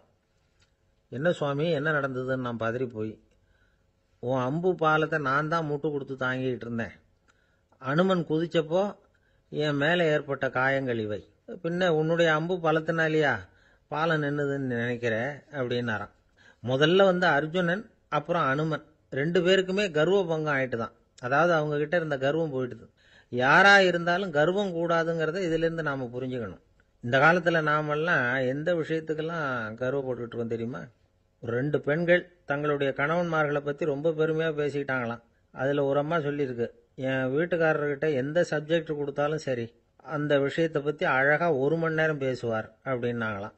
உடனே இன்னொரு அம்மா, அது என்ன பிரமாதம், என் வீட்டுக்காரருக்கு சப்ஜெக்டே தேவையில்லை, விஷயமே இல்லாமல் நாள் பூரா பேசிக்கிட்டு இருப்பார் அப்படின்னாங்களாம். அம்மாக்காரங்களுக்கு அடிக்கடி ஏற்படுற கவலை ஒன்று உண்டு. அதாவது குழந்தை சரியாக சாப்பிட மாட்டேங்குதே அப்படிங்கிற கவலை. இவங்கெல்லாம் ஒரு விஷயத்தை நல்லா புரிஞ்சுக்கணும். குழந்தைகள்ங்கிறவங்க பெரியவங்க மாதிரி இல்லை. அவங்க கடிகாரத்தில் மணியை பார்த்துட்டு சாப்பிட்றதுக்கு உட்கார்ற ரகம் கிடையாது. பசிச்சா சாப்பிடுவாங்க, இல்லைன்னா விளையாடுவாங்க அல்லது தூங்குவாங்க. அது புரியாமல் அவங்கள கட்டாயப்படுத்தி அல்லது மிரட்டி சாப்பிட வைக்கிறது ரொம்ப தப்பு. ஒரு 8 மாத குழந்தைக்கு 3 மணி நேரத்துக்கு ஒரு தடவை பசிக்கும். அந்த நேரம் பார்த்து சாப்பாடு கொடுத்தா அடம் பண்ணாமல் அது பாட்டுக்கு சாப்பிட்ரும். அதே குழந்தைக்கு 1 வயசு ஆகிறப்போ 4 மணி நேரத்துக்கு ஒரு தடவை பசிக்கும். இந்த வயசில் இயற்கையாகவே பசி குறைஞ்சிருக்கும். அது புரியாமல் என் குழந்தை முன்னாடி மாதிரி இப்போ சரியாக சாப்பிட மாட்டேங்கிறான் அப்படின்னு சில பேர் டாக்டர்கிட்ட போய் சொல்லிக்கிட்டு இருப்பாங்க. இன்னொரு விஷயம், ஒரு குழந்தைக்கு வயசு அதிகமாகிற வேகத்துக்கு உடம்பு எடையும் அதிகமாகிக்கிட்டே போகாது. உடம்பு எடை அதிகமாகிற வேகம் குறைஞ்சிக்கிட்டே வரும். 6 மாத குழந்தைக்கு ஒரு வாரத்தில் 150 கிராம் எடை கூடும். ஒரு வயசில் வாரத்துக்கு 71 கிராம் எடை கூடும். இது புரியாமல் அதிகமாக சாப்பாட்டை கொடுத்து குழந்தைய கஷ்டப்படுத்தக்கூடாது. ஏன்னா அளவுக்கு மீறின உணவு அஜீரணத்தை உண்டு பண்ணிவிடும். குழந்தைக்கு ஒரு தட்டில் கொஞ்சமாக ஆகாரத்தை வச்சு கொண்டுகிட்டு போய் கொடுக்கணும். மலை மாதிரி குவிச்சு வச்சா அதை பார்த்ததுமே பசி அடங்கி போயிடும். அடித்து மிரட்டி பயமுறுத்தி குழந்தைய சாப்பிட வைக்கிற பழக்கம் இருக்குது பாருங்கள், அதுக்கு ஃபுட் ஃபோர்ஸிங் அப்படின்னு பேர். இப்படி பண்ணினா குழந்தைக்கு சாப்பாட்டில் விருப்பம் குறைஞ்சிரும், அதை கண்டாவே வெறுக்க ஆரம்பிச்சிடும். அது மாதிரி உளம் சார்ந்த பசி குறைவு, சைக்கோஜெனிக் அனோரெக்சியா, அது ஏற்படுமா. சாப்பாடுங்கிறதே ஒரு தண்டனை மாதிரி தோணும். குழந்தைகளுக்கு பிடிச்ச மாதிரியான ஆகாரத்தை கொடுக்கணும். சத்து அதிகம் இருக்குங்கிறதுக்காக அதுக்கு பிடிக்காத ஆகாரத்தை கொடுத்து கட்டாயப்படுத்தக்கூடாது. குழந்தைகளுக்கு 2 வயசு ஆகிறப்போ இயற்கையாகவே எதிர்மறை குணம் உண்டாகும். அதாவது அந்த எதிர்மறையாக பேசுறது. இது மாதிரி சமயங்களில் நாம் என்ன சொல்கிறோமோ அதுக்கு நேர்மாறாக நடந்துக்கும். ஏட்டிக்கு போட்டி. சாப்பிட சொன்னால் விளையாட போவோம், விளையாட சொன்னால் சாப்பாடு கேட்கும். இதை புரிஞ்சுக்கிட்டு நடந்துக்கணும். குழந்தை சொன்ன பேச்சை கேட்கலேன்னு கோவப்படக்கூடாது. குழந்தை வளர வளர பிடிவாத குணம் வர்றது சகஜம். கேட்டதை வாங்கி கொடுத்தாதான் சாப்பிடுவேன் அப்படின்னு பிடிவாதம் பண்ணும். வாங்கி கொடுத்து விடுறது தான் உத்தமம். நீங்களும் அதுக்கிட்ட பிடிவாதம் பண்ணிகிட்டு இருக்கக்கூடாது. ஏன்னா கேட்டது கிடைக்கலையேங்கிற ஏமாற்றம் கூட குழந்தையோட பசியை குறைச்சிரும். கேட்டது கிடைச்சிட்டா பசி அதிகமாகும், கொடுத்ததை மலமலன்னு சாப்பிட்றோம். குழந்தைகளுக்கு கண்ட நேரத்தில் சாப்பிட்றதுக்கு எதையாவது வாங்கி கொடுத்துக்கிட்டு இருந்தா சாப்பாட்டு நேரத்தில் சாப்பிடாம அடம் பண்ண ஆரம்பிச்சிடும். பள்ளிக்கூடம் போகிற பிள்ளைங்க காலை உணவை சரியாக சாப்பிட மாட்டாங்க. அச்சம், அவசரம், பரபரப்பு இதெல்லாம் தான் காரணம். பள்ளிக்கு புறப்படுறதுக்கு ஒரு 3/4 மணி நேரத்துக்கு முன்னாடியே சாப்பாடு போட்டுருங்க, அது சரியாக போடும். படிக்கிற குழந்தைகள் உடல் சோர்வு, மனச்சோர்வு இது காரணமாக கூட சாப்பிட மறுக்கிறது உண்டு. இப்போ உதாரணமாக சாயந்தரம் விளையாடி விட்டு வீட்டுக்கு வந்ததும் சாப்பிட சொன்னால் வேணாம்பாங்க. இது உடல் சோர்வு. ரொம்ப நேரம் வீட்டு பாடங்களை செஞ்சு முடித்த கையோடு சாப்பிட சொன்னாலும் அவங்களால சரியாக சாப்பிட முடியாது. இது உளச்சோர்வு, அதாவது மனச்சோர்வு. இதை தவிர குழந்தைகளுக்கு உடல் நலக்குறைவு ஏற்பட்டால் கூட சாப்பிட மறுக்கிறது உண்டு. சில மருந்து மாத்திரைகள் கூட பசியை குறைச்சிரும். அதனால் சரியாக தெரிஞ்சுக்கிட்டு குழந்தைகளை சாப்பிட வைக்கணும். அது புரியாமல் கையில் சாப்பாட்டு தட்டை வச்சுக்கிட்டு குழந்தைகளை விரட்டிக்கிட்டு அலையக்கூடாது. ஒரு சின்ன பையன் சொன்னான், எங்கள் அம்மா சாப்பாடு போடுறது தெரிஞ்சால் நான் உடனே வீட்டை விட்டு வெளியில் ஓடி போடுவேன் அப்படின்னா. ஏன் அப்படி பண்ணுறேன்னு கேட்டோம். எங்கள் அப்பா கூட அது மாதிரி தான் சார் பண்ணுவார் அப்படிங்கிறான். அந்த காலத்தில் அண்ணாமலை ரெட்டியார்னு ஒருத்தர் இருந்தார். அவர் வெங்கனூர் அப்படிங்கிற கிராமத்தில் இருந்தார். அங்கேருந்து விருத்தாசலம் கோவிலுக்கு தவறாமல் போயிட்டு வந்துக்கிட்டு இருந்தார். இடையில வெள்ளாறு. அதில் ஒரு சமயம் வெள்ளம் வந்துட்டுது. இவரால் போக முடியல. அதோட விளைவு வெங்கனூர்லேயே ஒரு கோவில் கட்டணும் அப்படின்னு முடிவு பண்ணார், சிவாலயம். அந்த சமயத்தில் வடநாட்டில் பஞ்சம். அதனால் அங்கே இருந்த பல சிற்பிகள் தென்னாட்டை நோக்கி வர ஆரம்பித்தாங்க. அவங்க வெங்கனூர் வழியாக வர்றது தெரிஞ்சதும் இவர் போய் பார்த்தார். இங்கே ஒரு கோவில் கட்டணும், அதுக்கு நீங்கள் உதவணும்னார். பஞ்ச காலத்தில் இப்படி ஒரு வாய்ப்பு கிடைச்சதில் அவங்களுக்கும் ரொம்ப மகிழ்ச்சி. உற்சாகத்தோடு ஒத்துக்கிட்டாங்க. ஆலய திருப்பணி ஆரம்பமாச்சு. அவங்களுக்கு வேண்டிய எல்லா வசதிகளையும் இவர் செஞ்சு கொடுத்தார். அவங்களுக்கு எந்த குறையும் இல்லாமல் பார்த்துக்கிட்டார். அது மட்டும் இல்லை, ஒவ்வொரு நாளும் அங்கே வருவார். உங்களுக்கு என்ன வேணும், எது வேணும்னு கேட்பாரு. ஏதாவது குறை இருந்தால் சொல்லுவாங்க, உடனே தீர்த்து வைப்பார். இவரும் கேட்பார், எந்த குறையா இருந்தாலும் என்கிட்ட சொல்லுங்க அப்படின்னு சொல்லுவார். அதை தவிர இவராகவே கவனிச்சும் அவங்களுக்கு என்னென்ன தேவைங்கிறத கண்டுபிடிச்சி அதையெல்லாம் கொடுத்துக்கிட்டு இருப்பார். என்ன தேவைன்னாலும் அதை நிறைவேற்றி வச்சுருவார். அந்த சிற்பிகளின் தலைவன் ஒருத்தன், அந்த ஆளுக்கு வெத்தலை பாக்கு போடுறது பழக்கம். இதை தெரிஞ்சுக்கிட்டு அதுக்காகவே ஒரு ஆளை ஏற்பாடு பண்ணார். வேணுங்கிறப்போலாம் நீ வெத்தலை சீவல் மடித்து கொடுக்க வேண்டியது உன் வேலை அப்படின்னு ஒருத்தனை ஏற்பாடு பண்ணிட்டார். இப்படியெல்லாம் செஞ்சதும் அவங்களுக்கும் ரொம்ப உற்சாகம். ரொம்ப பொறுப்பாக சிற்ப வேலைகளை செஞ்சுக்கிட்டு இருக்கிறாங்க. ஒரு நாள் என்னாச்சு தெரியுமா, அந்த சிற்பிகளின் தலைவன் ரொம்ப நுணுக்கமாக ஒரு வேலையை செஞ்சுக்கிட்டு இருக்கிறான். சாரம் போட்டு அது மேலே படுத்துக்கிட்டு அண்ணாந்து பார்த்து உச்சியில் நுணுக்கமான சிற்பங்களை உருவாக்கிக்கிட்டு இருக்கான். சிற்பியின் கவனம் செதறப்படாதுங்கிறதுனால இவர் மெதுவாக சத்தம் போடாமல் கிட்ட போய் நின்று அதை கவனிச்சுக்கிட்டு இருக்கிறார். அந்த சிற்பி வழக்கம் போல வெத்தலை பாக்குக்காக இடது கையை கீழே நீட்டினான். அந்த சமயம் பார்த்து அவருக்கு தாம்பூலம் கொடுக்கறவன் அங்கே இல்லை, எங்கேயோ போயிருக்கிறான். அண்ணாமலை ரெட்டியார் என்ன பண்ணார் தெரியுமா, தனக்காக கொடுக்கப்பட்ட தாம்பூலத்தை வாங்கி சிற்பியின் கையில் கொடுக்குறார். அவன் வாங்கி போட்டுக்கிட்டான். இது என்ன இன்னைக்கு வெத்தலை சீவல் வேற மாதிரி இருக்குது, வாசனை தாம்பூலமாக இருக்குது அப்படின்னு யோசனை பண்ணிட்டு கீழே திரும்பி பார்க்குறார். பார்த்தா ரெட்டியார் மறுபடியும் சிற்பி கை நீட்டும் பொழுது கொடுக்கறதுக்காக தாம்பூலத்தை மடித்து வாங்கி வச்சுக்கிட்டு தயாராக நிற்கிறார். சிற்பிக்கு அதிர்ச்சி. உடனே பொத்துன்னு கீழே குதிச்சான். ஐயா, என்ன இது நீங்களா அப்படின்னா. இவர் சொன்னார், நான் ஒன்றும் தப்பு பண்ணலையே, உன்னுடைய கை புண்ணியம் செஞ்ச கை, கோயில் கட்டுற கை, அந்த கைக்கு தாம்பூலம் கொடுக்கறதுல என்ன தப்பு அப்படின்னாராம். ஏற்கனவே பஞ்சத்தில் அடிபட்டு வந்த எங்களை நீங்கள் ஆதரிச்சதே பெரிய விஷயம். இந்த செயல் என்னை ஒரு பெரிய கடனாளி ஆக்கிவிட்டுது. ஐயா, எங்களுக்கு உணவு உடை இதை மட்டும் நீங்கள் கொடுத்தா போதும், ஊதியம்னு எதுவும் வாங்க மாட்டோம் அப்படின்னு நானா. அந்த சிற்பி எவ்வளவோ வற்புறுத்தியும் எதுவும் வாங்கிக்கலையாம். இந்த செய்தியை தமிழ் தாத்தா டாக்டர் ஊவேசா சொல்லியிருக்கிறார். அந்த காலத்தில் எப்படிப்பட்டவங்கெல்லாம் வாழ்ந்துருக்கிறாங்க பாருங்க. இந்த காலத்தில் ஒருத்தர் கோவில் கட்டினார், வேலை செய்கிற எல்லாருக்கும் சாப்பாடு போடுவார். சிற்ப வேலை செஞ்சுட்டு சாப்பிட வர்ற ஒவ்வொருத்தர் கையையும் அன்பாக பிடிச்சு முத்தம் கொடுத்து உள்ளே அனுப்புவார். அந்த கைகளுக்கு நீங்கள் கொடுக்குற மரியாதையாது அப்படின்னு கேட்டாங்க. அடா, அது இல்லைங்க, ஏற்கனவே முதல் பந்தியில் சாப்பிட வந்தவன் மறுபடியும் வர்றானான்னு கண்டுபிடிக்கிறதுக்காக கையை பிடிச்சி மோந்து பார்க்குறேன் அப்படின்னாராம் அவர். பிரம்மத்தை அறிந்தவன் பிரம்மமாகிறான் அப்படின்னு ஒரு பெரியவர் பேசினார் ஒரு கோவிலில். தைத்திரிய உபனிஷத்து அப்படி சொல்லுதான். இதை கேட்கும் பொழுது நமக்கு ஒரு சந்தேகம் வரும். அது எப்படி? பிரம்மத்தை அறிந்தவன் பிரம்மம் ஆகிறான்னா, சிங்கத்தை அறிந்தவன் சிங்கம் ஆகிறானா, தோசையை அறிந்தவன் தோசை ஆகிறானா? இப்படிப்பட்ட சந்தேகம் நமக்கு வர்றதுல ஒன்றும் ஆச்சரியம் இல்லை. இது இயற்கை. இதுக்கும் அந்த பெரியவரே பதில் சொல்றார். சிங்கம் வேற, நாம வேற. அதனால சிங்கத்தை அறிந்தவன் சிங்கம் ஆக மாட்டான். ஆனா பிரம்மம் வேற, நாம வேற இல்லை. அதனால பிரம்மத்தை அறிந்தவன் பிரம்மமாகறான் அப்படிங்கிறது அவரோட விளக்கம். மனிதன் அவன்தான் தான் பிரம்மங்கிறது தெரியாதனால தான் அதை வேற எங்கேயோ தேடிட்டு இருக்கிறான். கடைசியில் அது தான் தாங்கிறது புரிஞ்சுக்கிற பொழுது அவன் பிரம்மம் ஆயிடுறான். இதை விளக்கறதுக்கு ஒரு உபநிஷத்து கதையே இருக்கு. நமக்கு தெரிஞ்ச கதை தான், ஆனால் அதை வேற விதமான அர்த்தத்தில் விளையாட்டாக சொல்லிட்டு இருக்கிறோம். ஒரு சமயம் ஒரு 10 நண்பர்கள் ஒரு காட்டு வழியாக போயிட்டு இருக்கிறாங்க. குறுக்க ஒரு நதி, அதை கடந்து அடுத்த பக்கம் போகணும். எல்லாரும் ஒரு வழியாக கடந்து அடுத்த கரைக்கு போய் சேர்ந்துட்டாங்க. அங்கே போய் சேர்ந்ததுக்கு அப்புறம் எல்லாரும் பத்திரமா சேர்ந்துட்டோமா அப்படின்னு தெரிஞ்சுக்கிறதுக்காக எண்ணி பார்க்குறான் அந்த கூட்டத்து தலைவன். அவங்க மொத்தம் 10 பேர். ஆனால் அவன் எண்ணி பார்க்குறப்போ 9 தான் வருது. ஏன்னா அவன் தன்னை விட்டுவிட்டான். எதிரில் நிற்கிறவங்கள மட்டுமே எண்றான். ஐயோ 10வது ஆள் எங்கேங்கிறான், பதறான். சரி நீ இரு, நான் எண்ணி பார்க்குறேன்னு சொல்லிவிட்டு இன்னொருத்தன் எண்றான். அவனும் தன்னை விட்டுட்டு எண்றான். 9 தான் வருது. எல்லாரும் கொய்ய முறையோன்னு கத்த ஆரம்பிச்சிட்டாங்க. அந்த சமயத்தில் ஒரு பெரியவர் அந்த பக்கமாக வர்றார். என்ன விஷயம்னு விசாரிக்கிறார்.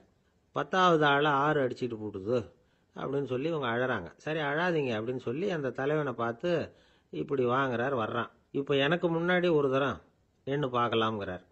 1 2 3ன்னு ஆரம்பித்து 9ல் முடிக்கிறான். உடனே பெரியவர் நீ தான் அந்த 10வது ஆள் அப்படிங்கிறார். இது உண்மை. நாம தான் அது. நாம தான் நம்மளை வேற எங்கேயோ தேடிட்டு இருக்கிறோம்.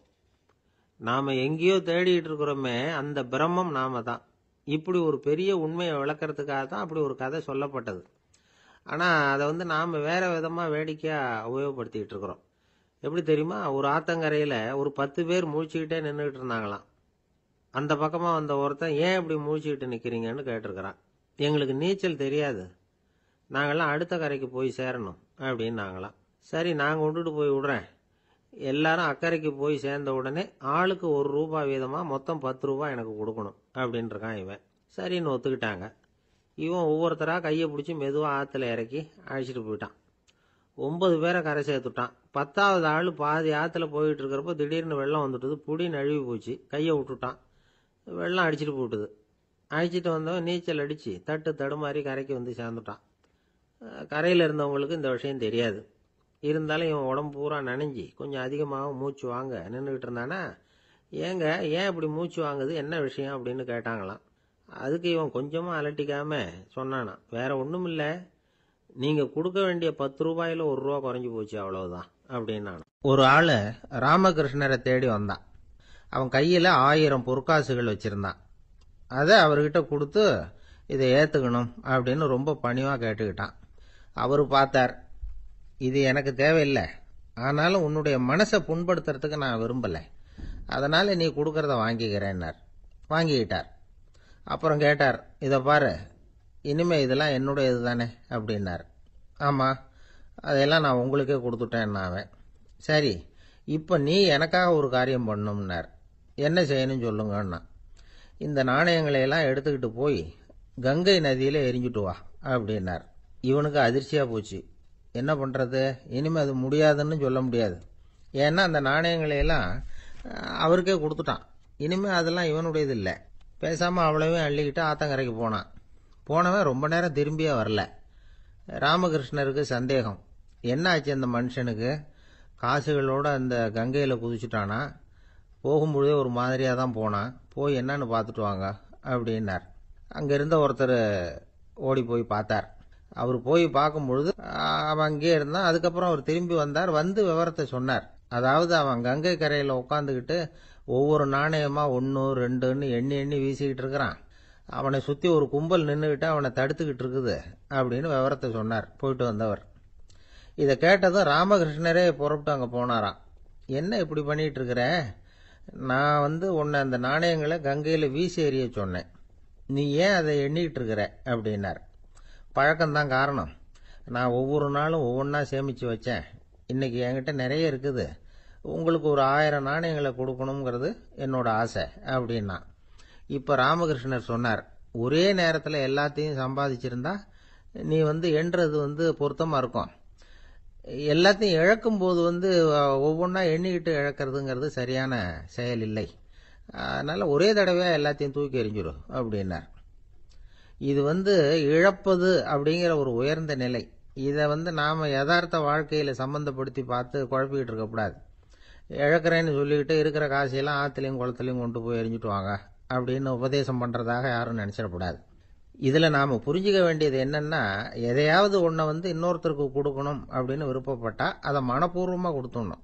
கொடுத்துட்டு அதையே நினச்சிக்கிட்டு இருக்கக்கூடாது. நம்மால் ஒருத்தர் ஒரு ₹100 நோட்டை தன்னுடைய நண்பர் ஒருத்தர்கிட்ட கொடுத்து, இது உனக்கு தான் வச்சுக்கோ அப்படின்னார். அவர் பார்த்தார், இது இனிமேல் எனக்கு தானே சொந்தம் அப்படின்னார். ஆமான்னார் அவர். அப்படின்னா எனக்காக நீ ஒரு உதவி செய்யணும்னார். சொல்லுங்க செய்கிறேன்னார் அவர். இந்த ₹100 நோட்டை தீ வச்சு கொளுத்தி விடுன்னார். இவர் அதிர்ச்சியாகி அவரை பார்த்தார். இப்போ அவர் சொன்னார், நீ எனக்கு அன்பாக கொடுத்தது இது, இந்த நோட்டு கள்ள நோட்டுங்கிறது எனக்கு முன்னாடியே தெரியும், சீக்கிரம் கொளுத்தி விடு, அதுதான் நம்ம 2 பேருக்குமே நல்லது அப்படின்னாராம் அவர். திருப்பாவை 10ஆம் பாடல். நோற்றுச் சுவர்க்கம் புகுகின்ற அம்மனாய் மாற்றமும் தாராரோ வாசல் திறவாதார், நாற்றத்துழாய் முடி நாராயணன் நம்மால் போற்றப் பறைதரும் புண்ணியனால், பண்டொரு நாள் கூற்றத்தின் வாய் வீழ்ந்த கும்பகர்ணனும் தோற்றும் உனக்கே பெரும் துயில்தான் தந்தானோ, ஆற்ற அனந்தல் உடையாய் அருங்கலமே தேற்றமாய் வந்து திறவேலோர் எம்பாவாய். இந்த பாடலை நோன்பின் பெருமையால் கண்ணனை கையில் கனிபோல் அடைந்த ஒரு பக்திமிக்க பாவை எழுப்பப்படுகிறாள் என்றும் பார்க்கலாம். அல்லது தூக்கத்தையே நோன்பாக கருதி சோம்பி கிடக்கிற ஒருவளை கேலி பேசுவதாகவும் பொருள் கொள்ளலாம். இப்போது பாடலின் பொருளை முதலில் பார்ப்போம். நோன்பின் பலன் கைவரப் பெற்று அதன் விளைவாக சொர்க்கத்தையே அடைகின்ற பெண்ணே, அந்த சொர்க்கத்தினுள்ளே புகும் பெண் என்றாலும் உறக்கத்தை நோன்பாக கொண்டவளே என்று இன்னொரு பொருள். நீ வாயில் கதவைத்தான் திறக்கவில்லை, வாயை திறந்து பதில் கூடவா சொல்லக்கூடாது? மனம் நிறைந்த திருத்துழாய் துளசி மாலையை திருமுடியில் அணிந்திருக்கிற நாராயணன், நமது போற்றுதலை ஏற்று பலனை வழங்குகின்ற புண்ணியன், முன்னொரு காலத்தில் யவனுக்கு இரையாகி போன கும்பகர்ணன் உன்னுடன் தூக்கப் போட்டிக்கு வந்து தோற்று பெரிய தூக்கத்தை தன் தோல்வியின் அடையாளமாக உனக்கு வழங்கிவிட்டானா என்ன? மிகுந்த சோர்வும் சோம்பலும் ஏன் உனக்கு? இந்த குழுவுக்கே ஒப்பற்ற அணிகலன் போல விளங்குகிறளா அல்லவா நீ? படுக்கையை விட்டு தெளிவுடன் எழுந்து வந்து கதவை திற என்று வெளியில் நின்ற தோழியர் உள்ளே படுத்திருப்பவளை அழைக்கிறார்கள். இதுவே பாடலின் திரண்ட பொருள். இங்கே கேலியும் கிண்டலும் கூட ஒரு வகையான விளையாட்டாக எடுத்துக்கொள்ள ஒரு பகுதி இடம் கொடுக்கிறது. ஒரு பெண் சொல்லி இருக்கிறாள், நான் கடுமையான தவம் பண்ணி சொர்க்கம் போகப் போகிறேன் என்று இவர்கள் பேசிக்கொண்டிருக்கிற போது தோழிகளுக்கு மத்தியில் சொல்லி இருக்கிறாள். அவளை இப்போது எழுப்ப வந்திருக்கிறார்கள். ஆஹா அடியம்மா, நீ சொர்க்கம் போகிற லட்சணம் என்ன என்று எங்களுக்கு தெரியாதா? நோற்று சொர்க்கம் போகுகின்ற அம்மனாய், நீ தவம் பண்ணி சொர்க்கம் போவேன் என்று சொன்னாயே, இப்போது படுத்து கிடக்கிறாயே.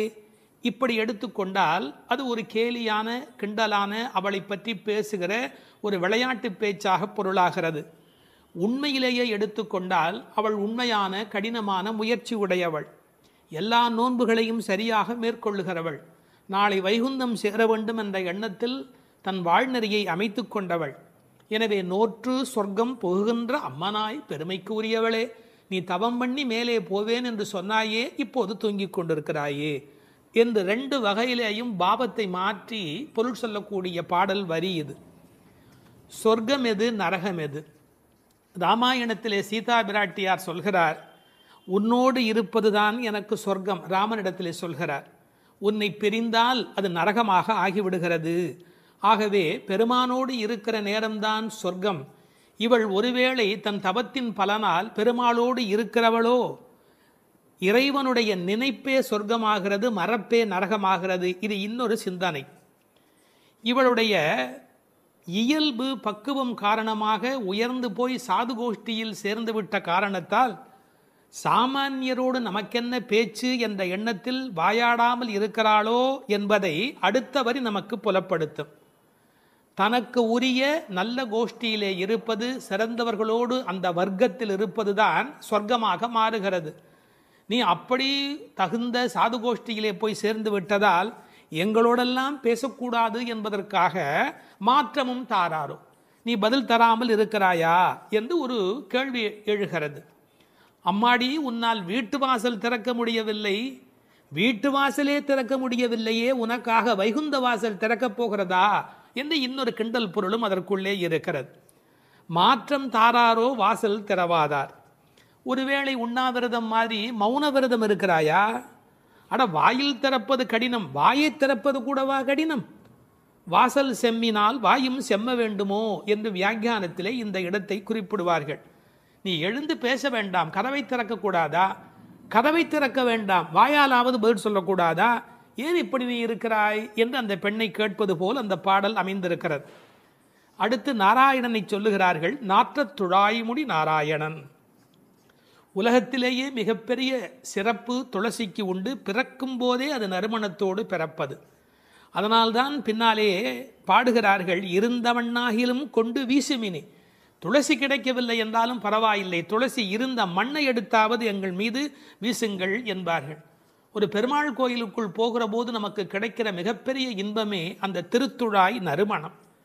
பச்சை கற்பூரம் அது இன்னொரு பக்கம், திருத்துழாய் நறுமணம்தான் கோயிலின் சிறப்பழகு. கண்ணன் திருத்துழாய் அணிந்து அங்கு வந்து சென்றால் 100 குழிக்கு தாங்கும் என்று உரை எழுதுவார்கள். அதாவது அவன் வந்து போன வாசம் அந்த இடம் முழுவதும் நிறைந்திருக்குமா. இப்போது திருத்துழாய் வாசம் வருவதாலே இந்த பெண்களுக்கு உள்ளூர ஒரு கவலை, ஒருவேளை கண்ணன் இங்கே உள்ளே வந்துவிட்டு போயிருக்கிறானோ என்கிற ஒரு சின்ன கவலையும் வெளிப்பட பேசுகிறார்கள். நாற்றத்துழாய்முடி நாராயணன். நான் துளசியை பற்றி ஒரு மருத்துவ புத்தகம் படித்து கொண்டிருந்தேன். அதில் துளசி பிராணசக்தியை கூட்டி நம்முடைய கபத்தை குறைக்கக்கூடியது. அது மட்டுமல்ல, அது 100 வகையான மேலான மருந்தாக அது பயன்பட்டு கொண்டிருக்கிறது. துளசி, கருந்துளசி, செந்துளசி, நாதுளசி என்று 4 வகையாக அது கிடைக்கிறது. பிராணசக்தியை கூட்டுகிறது என்பதற்காக அப்படியே எடுத்துக்கொள்ளுகிற போது அது முற்றிலுமாக ஒருவருடைய உடலை மாற்றி அமைக்கக்கூடியது. துறவரத்துக்கு போகிறவர்களுக்கு கூட துணை நிற்கக்கூடியது என்று ஒரு குறிப்பு எழுதி வைத்திருக்கிறார்கள். துளசியோடு ஒரு 5 மிளகு வைத்து 3 நாள் சாப்பிட்டால் 3 மாத காலம் ஒரு பெண் அப்படி சாப்பிட்டால் குழந்தை பேர் இல்லாத பெண்களுக்கு வாய்க்கும் என்று எழுதுகிறார்கள்.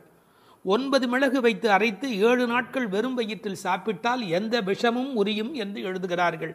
எனவே மருந்தல்ல, மாமருந்தாக விளங்குவது திருத்துழாய். அந்த நாற்றத்துழாய் முடி நாராயணன். திருவடியில் மட்டுமல்ல, அவன் திருமுடியிலும் இருக்கிற மேன்மையும் ஏற்றமும் பெற்றது இந்த திருத்துழாய். அந்த நாராயணன் நம்மால் போற்ற பறைதரும் புண்ணியனால். இந்த நம்மால் என்பதை நம்மால் என்று பிரித்து சொல்வார்கள், நம்மால் என்று சேர்த்து சொல்வார்கள். அதாவது நாம் இப்போது பாடினால் அவன் நமக்கு பறை தருவான், நம்முடைய மால் நமக்கு பறை தருவான். நமக்கு மால் இருக்கும் என்றாலும், மால் என்றால் மயக்கம். சில பேர் சுய மோகிகள், தன்னைத்தானே மோகித்து கொண்டு தன்னை பெரிதாக நினைத்து கொண்டிருப்பார்கள். அப்படிப்பட்ட குறையுடையவராக இருந்தாலும் கூட அவர்களுக்கு கருணை பாலிக்கிறவன் கடவுளாக மாறுகிறான். நம்மால் போற்ற பறை தரும் புண்ணியனால். அவன் புகழை பாடிய மாத்திரத்தில் நமக்கு பறை தருகிறான், புருஷார்த்தங்களை அருளுவதற்கு தயாராக இருக்கின்றான். அடுத்து அந்த பெண்ணை அவர்கள் கேலி பேசுகிறார்கள். அப்படிப்பட்டவனை நாங்கள் பாடுகிற போது கூட நீ தூங்கி கொண்டிருக்கிறாயே, இது என்ன நியாயம்? பண்டொரு நாள் கூற்றத்தின் வாய் வீழ்ந்த கும்பகர்ணனும். இந்த பண்டொரு நாள் என்பதற்கு நேரடியாக நீங்கள் பொழிப்புரை எழுதினால் முன்பு ஒரு நாள், அதாவது ராமாயணம் முன்னர் நடந்தது. அப்படி முன்பொரு நாள் நடந்த ராமாயண யுத்தத்தில் கும்பகர்ணன் தோற்று விழுந்தான். இது வெளிப்படையான பொருள். ஆனால் ஒரு நயம் இருக்கிறது. பண்டு ஒரு நாள், ராமாயண கதை படித்தவர்களுக்கு தெரியும், ராவணனை போன்றவர்கள் முதல் நாள் போருக்கு வருகிறார்கள், பின்னாலும் வருகிறார்கள். இந்திரஜித்தன் ஒரு நாள் வருகிறான், பிறகு இன்னொரு நாள் வருகிறான். ஆனால் கும்பகர்ணன் ஒரே ஒரு நாள் தான் போருக்கு வருகிறான், அன்றே மாண்டு போய் விடுகிறான். இந்த மிகப்பெரிய வரலாற்று குறிப்பை பண்டொரு நாள் கூற்றத்தின் வாய்வீழ்ந்த கும்பகர்ணன் என்று குறிக்கிறாள். கூற்றத்தின் வாய்வீழ்ந்த கும்பகர்ணன் என்றால் யமனுடைய வாயில் வந்து விழுந்த கும்பகர்ணன். ராமன் கொன்றான் என்று பழி சொல்ல விருப்பமில்லை. ஒருவர் தண்ணீர் குடிப்பதற்கு ஏரி வெட்டி வைக்கிறார், அதில் வந்து ஒருவர் விழுந்து விட்டால் அது ஏரி வெட்டி அவருடைய தவறா? அது மாதிரி தயரதன் பெற்ற மரகத மணித்தடம் ஸ்ரீராமன், அதில் வந்து விழுந்து இறந்தவன் கூற்றத்தின் வாய்வீழ்ந்த கும்பகர்ணன் என்று நயம்பட பேசுகிறாள். 6 மாதம் தூக்கமுடையவன் அவன் தோற்றும் உனக்கே பெருந்துயல்தான் தந்தானோ. தோற்றவர்கள், வெற்றி பெற்றவர்களுக்கு ஒரு பரிசு தர வேண்டும். அப்படி கும்பகர்ணன் தோற்றவன் இந்த தூக்கத்தை இவளுக்கு பரிசாக கொடுத்து விட்டு போயிருக்கிறான். கும்பகர்ணன் இவளோடு போட்டி போட்ட போது இவள் வெற்றி பெற்று விட்டாளாம். அந்த கேலி பேசுகிறார்கள், தோற்றும் உனக்கே பெரும் தொழில்தான் தந்தானோ. சோம்பல் எல்லா நோய்களுக்கும் மகப்பேறு மருத்துவ மறை. ஆங்கிலத்திலே என்தூசியாசம் என்று ஒரு வார்த்தை சொல்கிறார்கள். அதை பற்றி ஆழமான பொருள் சொல்லுகிறவர்கள், என்தூசியாசம் என்றால் உற்சாகம் என்று மட்டும் பொருள் அல்ல, இறைமையில் நிறைந்தவர் என்று ஒரு பொருள் கொள்ளுகிறார்கள். எனவே சோம்பல் இறைநிலைக்கு எதிரானது, உயிர்ப்பு இறைநிலைக்கு அடையாளமானது. நீ இப்படி கும்பகர்ணனை போல் தூக்கத்தில் இருக்கிறாயே, நீ அனந்த நிலையில் இருக்கிறார், அதாவது தூக்கமும் இல்லை விழிப்பும் இல்லை, அந்த நிலையில் இருக்கிறாய், ஆற்ற ஆந்தல் உடையாய். ஆனால் நீ யார்? எங்களுக்கு அரும் கலை. நீ வந்தால் எங்கள் கோஷ்டிக்கே பெருமை, எங்கள் கோஷ்டியே ஒளி வீசக்கூடியது, எங்களுக்கு நல்ல அணிகலன் நீ. தேற்றமாய் வந்து திரவேலோர் எம்பாவாய். தேற்றமாய் என்றால் படுத்த நிலையிலேயே அப்படியே எழுந்து வெளியிலே வந்து விடாதே. அதுக்கு ஒரு உரை சொல்வார்கள், வால்மீகத்தில் இலக்குவனை பார்க்க தாரை வந்த மாதிரி வந்து விடாதே, நீ உன்னை அழகுபடுத்தி கொண்டு திருத்தமாக வர வேண்டும் என்ற குறிப்பை அருங்கலமே தேற்றமாய் வந்து திரவேல் என்று பாடுகிறார்கள்.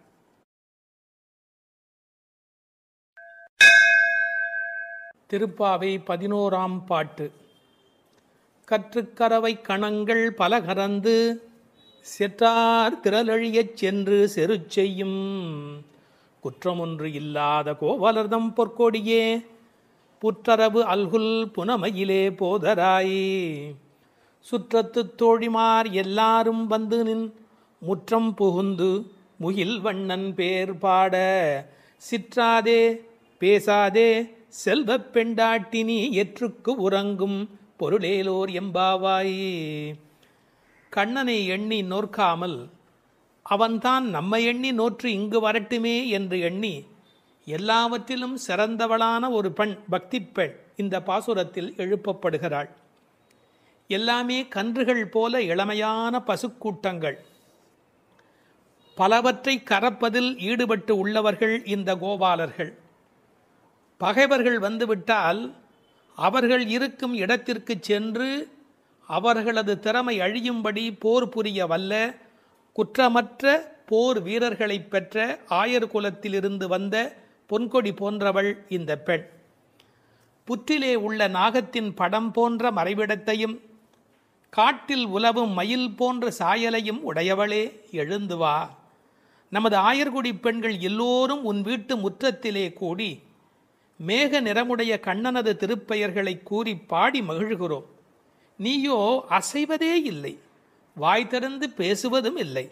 அப்படி என்ன பெரும் செல்வமடி உனக்கு? இந்த உறக்கத்தில் உனக்கு என்ன அவ்வளவு ஈடுபாடு? எழுந்து வா என வெளியில் உள்ள பெண்கள் உள்ளே உறங்கும் பெண்ணை எழுப்புவதாக அமைந்துள்ள பாடல். இவர்கள் யாரை எழுப்புகிறார்கள்? 3 அடையாளங்கள். கோவலர்தம் பொற்கொடியே, புற்றரவு அல்குல் புனமையிலே, செல்வப் பெண்டாட்டி என்று உள்ளே இருக்கிற பெண் சிறப்பிக்கப்படுகிறார். கோபாலர் என்பது தமிழிலே கோவலர் என்று எழுதுவது வழக்கம். அந்த குலத்தின் தங்க கொடி ஸ்வர்ணலதா, ஸ்வர்ணலதா என்ற வடமொழி சொல்லுக்கு பொற்கொடி என்பது தமிழிலே மொழிபெயர்ப்பு. இவள் ரொம்ப செல்வாக்கு மிக்கவள், பேரழகி. இந்த கோவலர் என்பதை அழகான வித்தியாசமான பல பொருள் சொல்வது வழக்கம். கோ பலர், அதாவது வாக்கிலே வல்லவர் என்று கூட ஒரு பொருள் சொல்வார்கள்.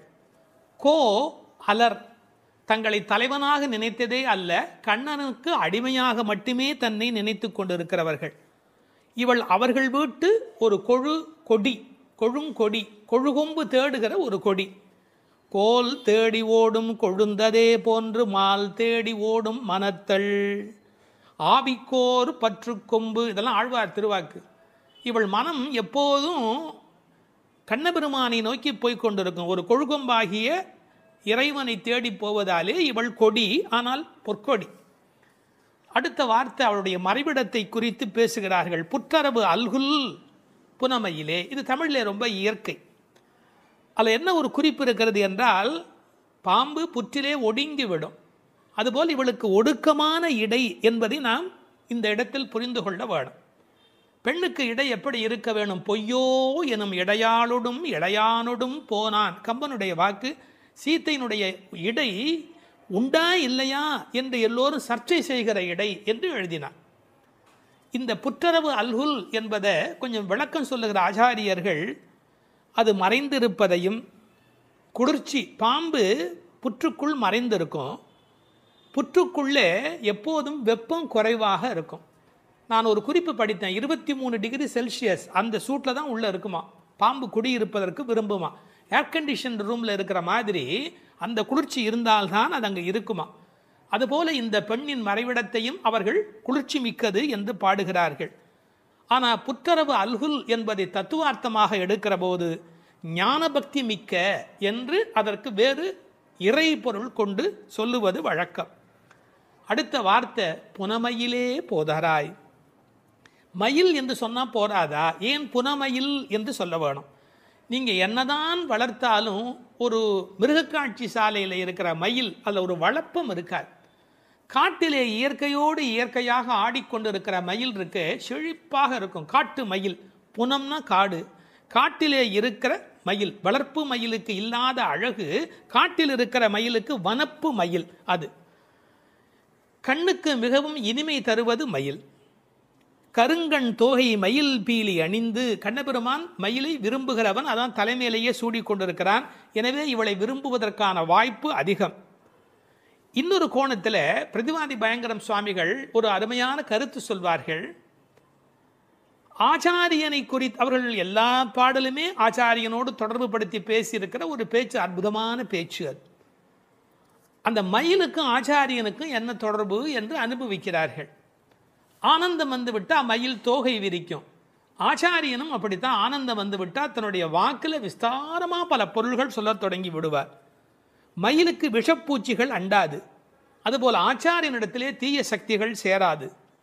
மயில் பீலி கண்ணன் தலைமையிலே இருக்கும். ஆச்சாரியன் ஏதேனும் ஒன்று சொன்னால் கண்ணன் தலைதுலுக்கி அதை அனுபவிப்பானா, அப்படி என்று அனுபவிப்பானா. எனவே தலைமேல் வைத்து கண்ணனே கொண்டாடுகிறான் ஆச்சாரியனுடைய வாக்கு. பாம்பு பயந்து ஓடும், விஷத்தன்மை உடையவர்கள் ஆச்சாரியனை பார்த்தால் விலகி ஓடி விடுவார்கள் என்று என்ன அழகு பாருங்கள். முழுக்க இந்த புனமையிலே என்பதை ஆச்சாரியனோடு சம்பந்தப்படுத்தி பேசுவார்கள் ஸ்ரீ பிரதிவாதி பயங்கரம் அண்ணங்கராச்சாரிய சுவாமிகள்.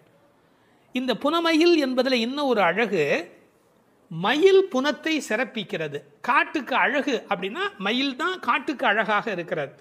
அது மாதிரி எங்கள் கூட்டத்துக்கு நீ புனமயில், எங்கள் கூட்டம் காடு போல நீ வந்தால்தான் எங்களுக்கு அழகு என்பதை புனமயில் என்பது குறிப்பிட்டது.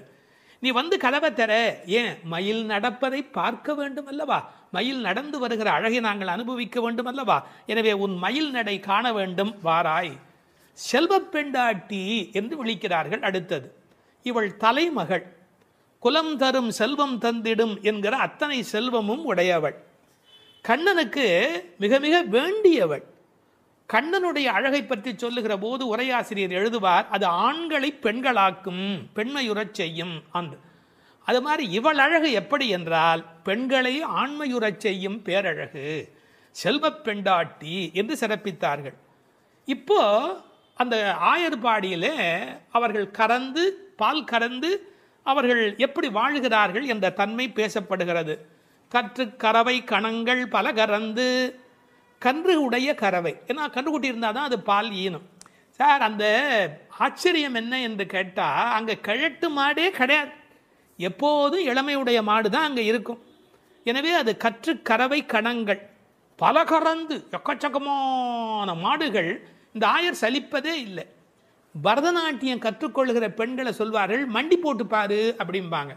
அது மாதிரி பால் கறக்கிறவர்கள் குத்த வச்சு உட்காந்து பால் கறப்பார்கள். எக்கச்சக்கமான ஸ்டாமினா, உடல் பலம் இருந்தால் தான் தொடர்ந்து உட்காரவே முடியும். நீங்கள் சாதாரணமாக உட்காந்துடலாம், ஆனால் குத்த வச்சு உட்காரது இருக்கும் பாருங்க. பரதநாட்டியம் ஆடுகிறவர்களுக்கு முதல் பயிற்சி அதுதான். பால் கறக்கிற அந்த கோபாலர்களுக்கு இயல்பிலேயே வரிசையாக மாட்டை கறந்து உடல் பலம் எக்கச்சக்கமாக இருக்கும். பல கறந்து, இந்த கன்று என்பது கற்று என்று எழுதுகிறார்கள். ஏன்னா மெல்லினமாக தான் இருக்கணும் கன்று. அது எப்படி வல்லினம் ஆயிட்டுனா கண்ணுக்குட்டி மாதிரியா இருக்குது, அதுவே அவ்வளோ வலிமையாக துள்ளி குதிச்சுக்கிட்டு இருக்குது. அப்புறம் கன்றுன்னு எப்படி சொல்கிறது, அது கற்று. இதுக்கும் ஆழமான ஒரு உரை சொல்லுகிற வழக்கம் எப்படின்னா, கல்வி கற்று அப்படின்னா கல்வியின் மூலமாக, அதாவது இது கண்ணுக்குட்டி அப்படிங்கிற அர்த்தத்தை தாண்டி நிறைய கல்வி கற்ற சிஷ்ய கோடிகளோடு ஆச்சாரியன் வருகிற பேரழகு, இப்படி ஆச்சாரியனோடு சம்பந்தப்படுத்தி அந்த பாடலுக்கு விளக்கம் சொல்வது உண்டு. பசுவனுடைய சிறப்பை சொல்வதாக இருந்தால், அந்த கோதூளி, அதனுடைய கால் தூசிக்கு பெருமை அதிகம். அந்த பசுவினுடைய அந்த கொட்டில் இருக்கு இல்லையா, மாட்டு கொட்டில், அங்கே போய் உட்காந்தா மன அமைதி கிடைக்கும். வாழ்க்கையில் மனதில் ரொம்ப அதிக துன்பம் உடையவர்கள் பசுக்கள் குடியிருக்கிற கொட்டிலில் போய் பசுக்களை தொட்டு தடவி கொஞ்ச நேரம் அங்கே இருந்தால் அடைய முடியாத அமைதி அடைவார்கள், நோயிலே இருந்து நீங்குவார்கள்னு இப்போ கண்டுபிடிச்சிருக்கிறாங்க. இப்படி ஒருவரே பல மாடு கடந்து எடுக்கக்கூடிய உடல் பலம் உடையவர்கள். ஆனால் வெறும்னா பால் கறக்கிற ஆட்கள்னு நாம் நினைக்கக்கூடாது. எதிரிகள் யாராவது, எதிரினா இவங்களுக்கு கிடையாது, கண்ணனை எதிர்க்கிறதுக்கு யாராவது வந்தால் செற்றார் திரளழிய சென்று செரு செய்யும். வேடிக்கையாக சொல்லுவாங்க, டே என் ஏரியாவுக்கு வாடா பார்த்துக்கிறேன் அப்படின்னு. அது மாதிரி சிங்கத்தை குகையிலேயே சந்திப்பது போல எதிரிகளுடைய கோட்டைக்கு உள்ளேயே புகுந்து அவர்களை அடித்து நொறுக்குவார்கள். கிருஷ்ணனுடைய எதிரிகளை தங்கள் எதிரிகளாக நினைத்து கொள்வார்கள். செற்றார் திரளழிய சென்று செரு செய்யும். ராமனை பற்றி பாடும்போது சென்று அங்கு தென்னிலங்கை செற்றாய் திரள் போற்றினாலே, இந்த ஆயர்பாடியில் இருக்கிற கோபாலரும் சென்று சண்டையிடுகிறவர்கள், குற்றமொன்றில்லாத கோவலர். அவங்களுக்கு இடக்கை வழக்கை தெரியாது. படித்து வந்தாலும் சார் விஷமம் பண்ணுவான், கல்வி உள்ளவன் தானே அதிக வம்பு பண்ணுவான், இவங்களுக்கு எந்த குற்றமுமே கிடையாது. அப்படிப்பட்ட கோவலர்தம் பொற்கொடியே சுற்றத்து தோழிமார் எல்லாரும் வந்து அத்தனை பேரும் வந்துட்டோம். உன் வீட்டு வாசல்ல நிற்கிறோம். தேகபந்துக்கள் ஆத்ம பந்துக்கள் என்று எல்லாருமா நாங்கள் உன் வீட்டு வாசல்ல வந்து நிற்கிறோம். நீ முற்றம் புகுந்து முகில்வண்ணன் பேர் பாட. உங்க வீட்டு கதவை திறந்து நாங்கள் தொட்டி முற்றத்துக்குள்ளேயே வந்து நிற்கிறோம். வீடு கட்டுகிறவர்கள் பழைய காலத்தில் படி, நடை, கூடம், முற்றம், பின்னால் இருக்கிற இடம் வெளி என்று கட்டுவார்கள். நாங்கள் படியை தாண்டி நடையை தாண்டி வீட்டு முற்றத்துக்குள்ள வந்து பாடுகிறோம். இன்னும் உன் காதில் கேட்கலையா? அணியரங்கன் திருமுற்றத்து அடியார் தங்கள் இன்பமிகு பெரும் குழுவும் கண்டு. பெருமாள் திருமொழியில் இருக்கிற வாக்கு. ரங்கநாதனுடைய முற்றத்தில் வந்து நின்று கொண்டு பாடுவார்கள். அதுபோல நாங்கள் இப்போது பாடிக்கொண்டிருக்கிறோம். முற்றம் புகுந்து முகில் வண்ணன் பேர் பாட. ஒரு அழகு சொல்லட்டுமா?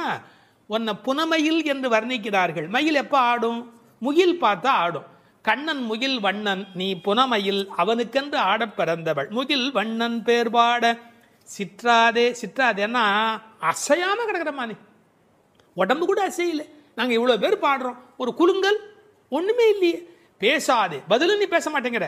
செல்வ பெண்டாட்டி, ரொம்ப உனக்கு நாம கண்ணனுக்கு வேண்டியவன் அப்படிங்கிற ஒரு ஒரு கர்வம் வந்து விட்டதா? செல்வ பெண்டாட்டி நீ எற்றுக்கு உறங்கும் பொருள் ஏலோர் எம்பாவாய். உறக்கத்துல அர்த்தமே இல்லையேடி, அர்த்தமில்லாத தூக்கத்துல போய் ஆழ்ந்து கிடக்கிறாயே என்று பேசுவதாக அமைந்திருக்கிறது இந்த பாடல்.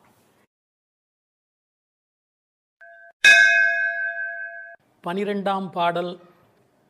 கனைத்திளம் கற்றெருமை கன்றுக்கு இறங்கி நினைத்து முலை வழியே நின்று பால் சோர நனைத்தில்லம் சேராக்கும் நற்செல்வன் தங்காய் பனித்தலை வீழனின் வாசல் கடை பற்றி சினத்தினால் தென்னிலங்கை கோமானை செற்ற மனத்துக்கு இனியானை பாடவும் நீ வாய் திறவாய்.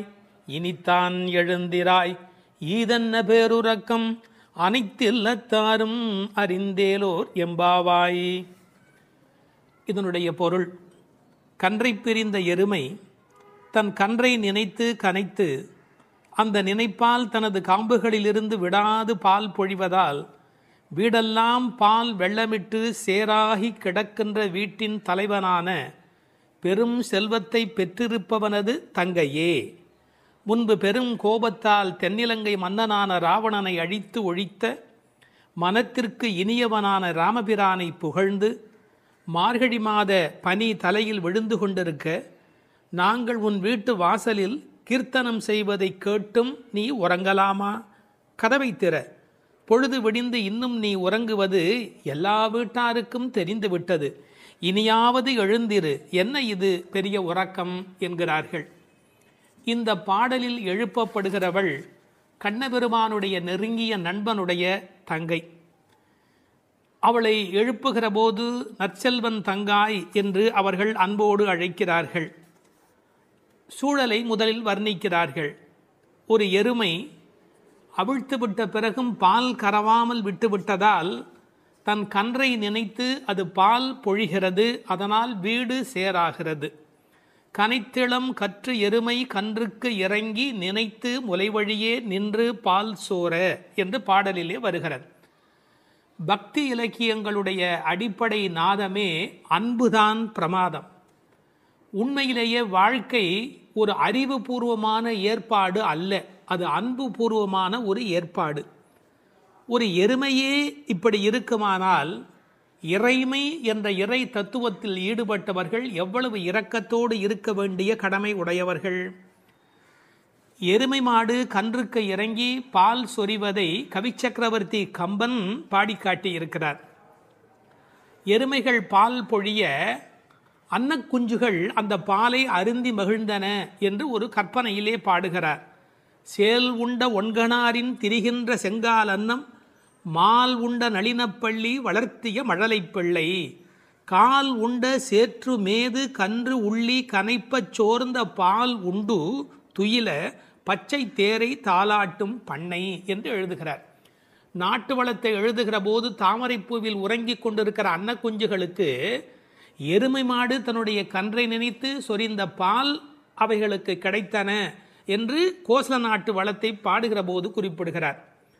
உண்மையிலேயே இந்த எருமைகள் இப்படி பால் கறக்கும் என்கிற தன்மையினை வேறு ஒரு வகையில் சங்க இலக்கியத்தில் ஒரு புலவர் பாடி காட்டியிருக்கிறார். வெள்ளி வீதியார் என்ற ஒரு புலவர்.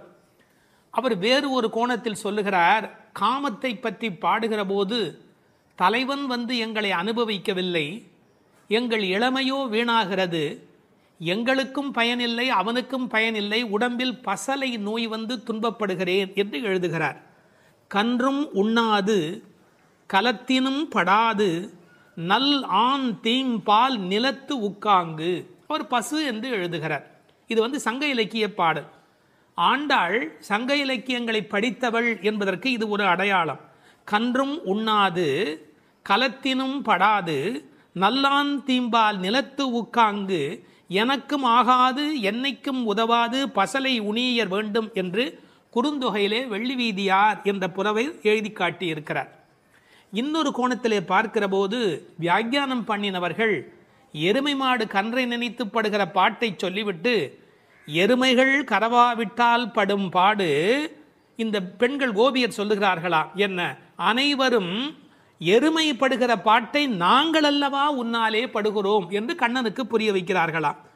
எனவே கனைத்திளம் கற்றெருமை கன்றுக்கு இறங்கி நினைத்து முளைவழியே நின்று பால் சோர. சென்ற பாடலிலே பால் கறப்பதை பற்றிய குறிப்பு வந்தது. கற்றுக்கறவை கணங்கள் பல கறந்து என்று வரும். இந்த பாடலிலே பால் கறவாமை பற்றிய குறிப்பு வந்தது. அப்படியானால் எது உண்மை? இப்படி எடுத்துக்கொள்ள வேணும்.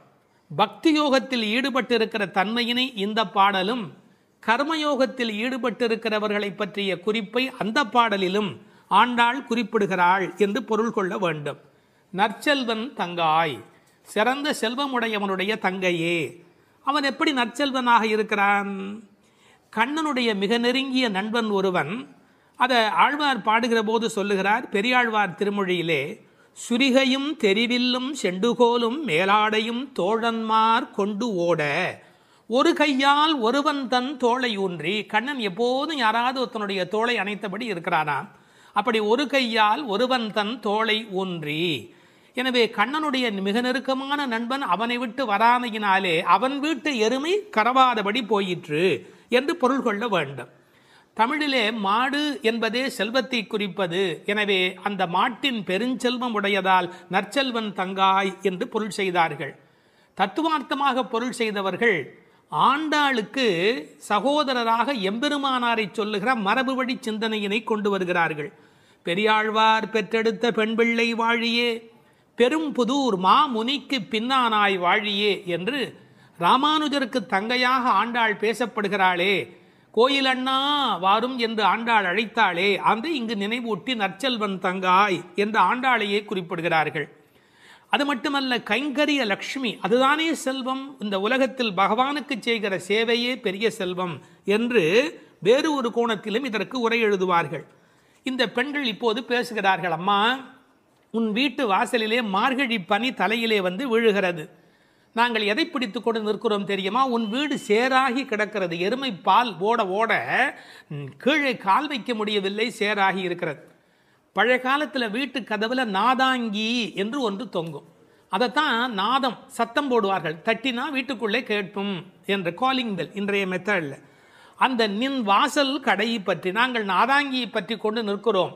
அதுக்கு உரை எழுதும் போது சொன்னார்கள், மேலே பனி வெள்ளம் மனத்தே பால் வெள்ளம், தரையிலோ மேலே பனி வெள்ளம் மனத்தே மால் வெள்ளம். மால்னா திருமால்.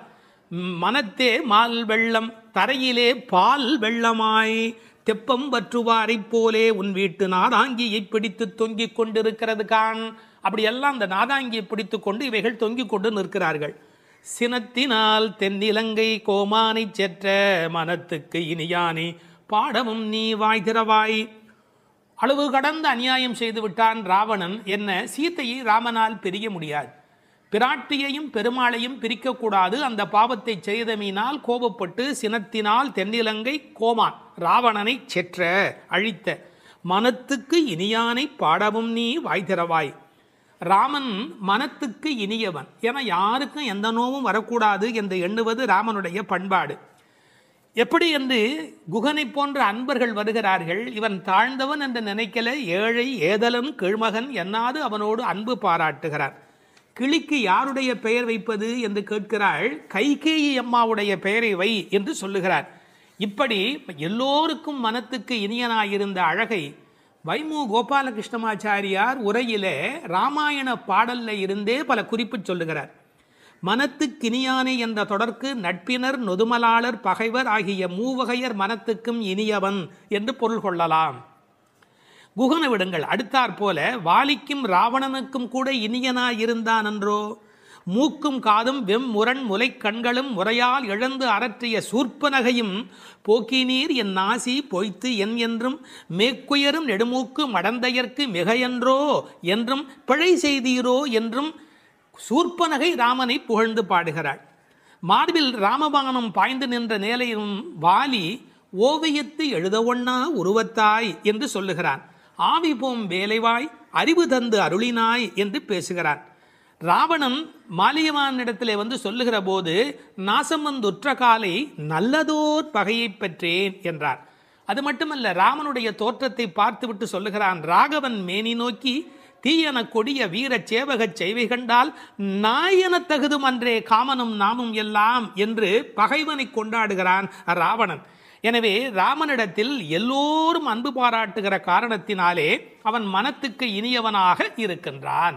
அந்த மனத்துக்கு இனியானை நாம் பாட இனித்தான் எழுந்திராய். ராமாயணமே சொல்லிவிட்டோம், இன்னும் நீ எழவில்லையே, ஈதென்ன பேருறக்கம், இந்த உறக்கம் நியாயமா? இப்படி தூங்கி தொலைக்கிறாயே. அனைத்தில்லத்தாரும் அறிந்தார். உனக்கு வெக்கமா இல்லை? பக்கம் வீடு எதிர் வீடு எல்லாருமே நீ எழவில்லை என்பதை தெரிந்து வைத்திருக்கிறார். மனிதர்களுடைய இயல்பு தன்னை பற்றி அக்கம் பக்கம் என்ன நினைக்கும் என்கிற ஒரு கூச்ச சுபாவம் உண்டு. அதை இந்த இடத்துல எடுத்து சொல்லி அனைத்தில்லத்தாரும் அறிந்து என்று உரை எழுதினார்கள்.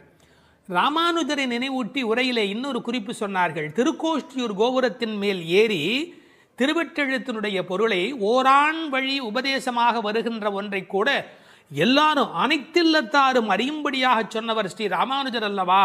அவரை இந்த இடத்தில் நினைவு கூர்ந்து இந்த பாடல் நிறைவு பெறுகிறது.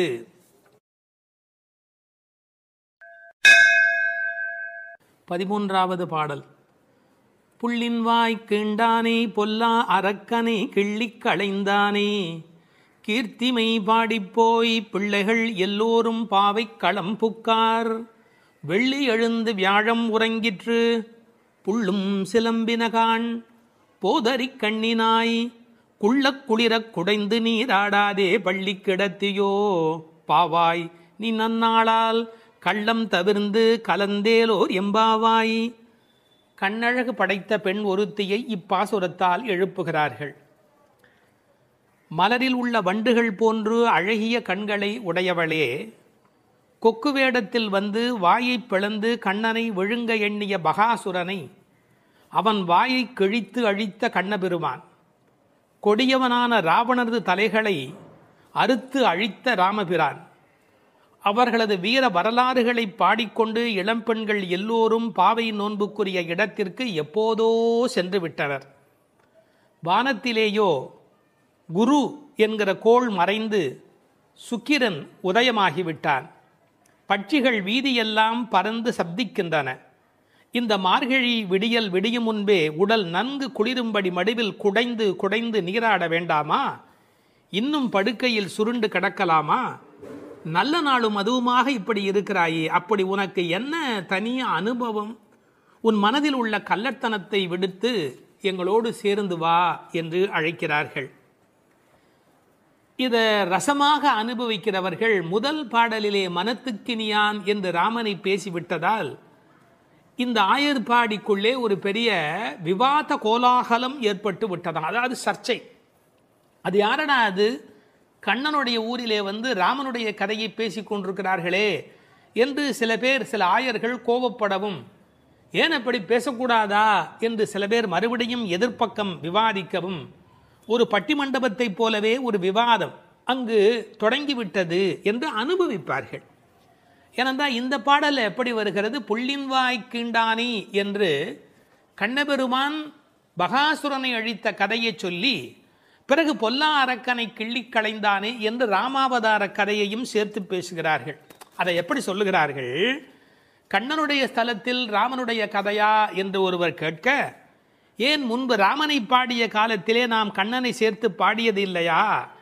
அந்த காரணமாக வருக வருக வருக இங்கே வாமன நம்பி வருக, கரிய குடல் செவ்வவாய் முகத்து என் காகுத்த நம்பி வருக என்று ஆண்டாளே பாடியிருக்கிறாளே.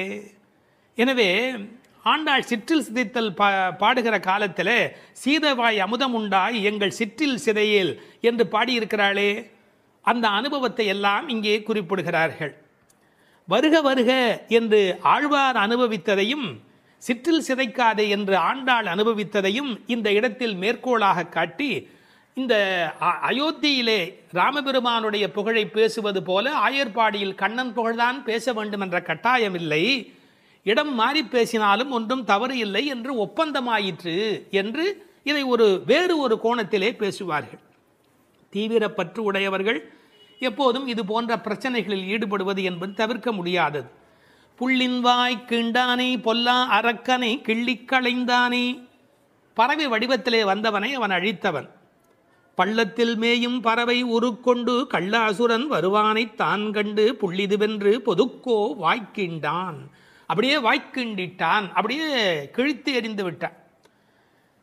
அப்படி அழித்த வரலாற்றை சொன்னவர்கள் பொல்லா அரக்கனை கிள்ளிக்களைந்தானே என்று ராவணனை கொன்றதை பேசுகிறார்கள்.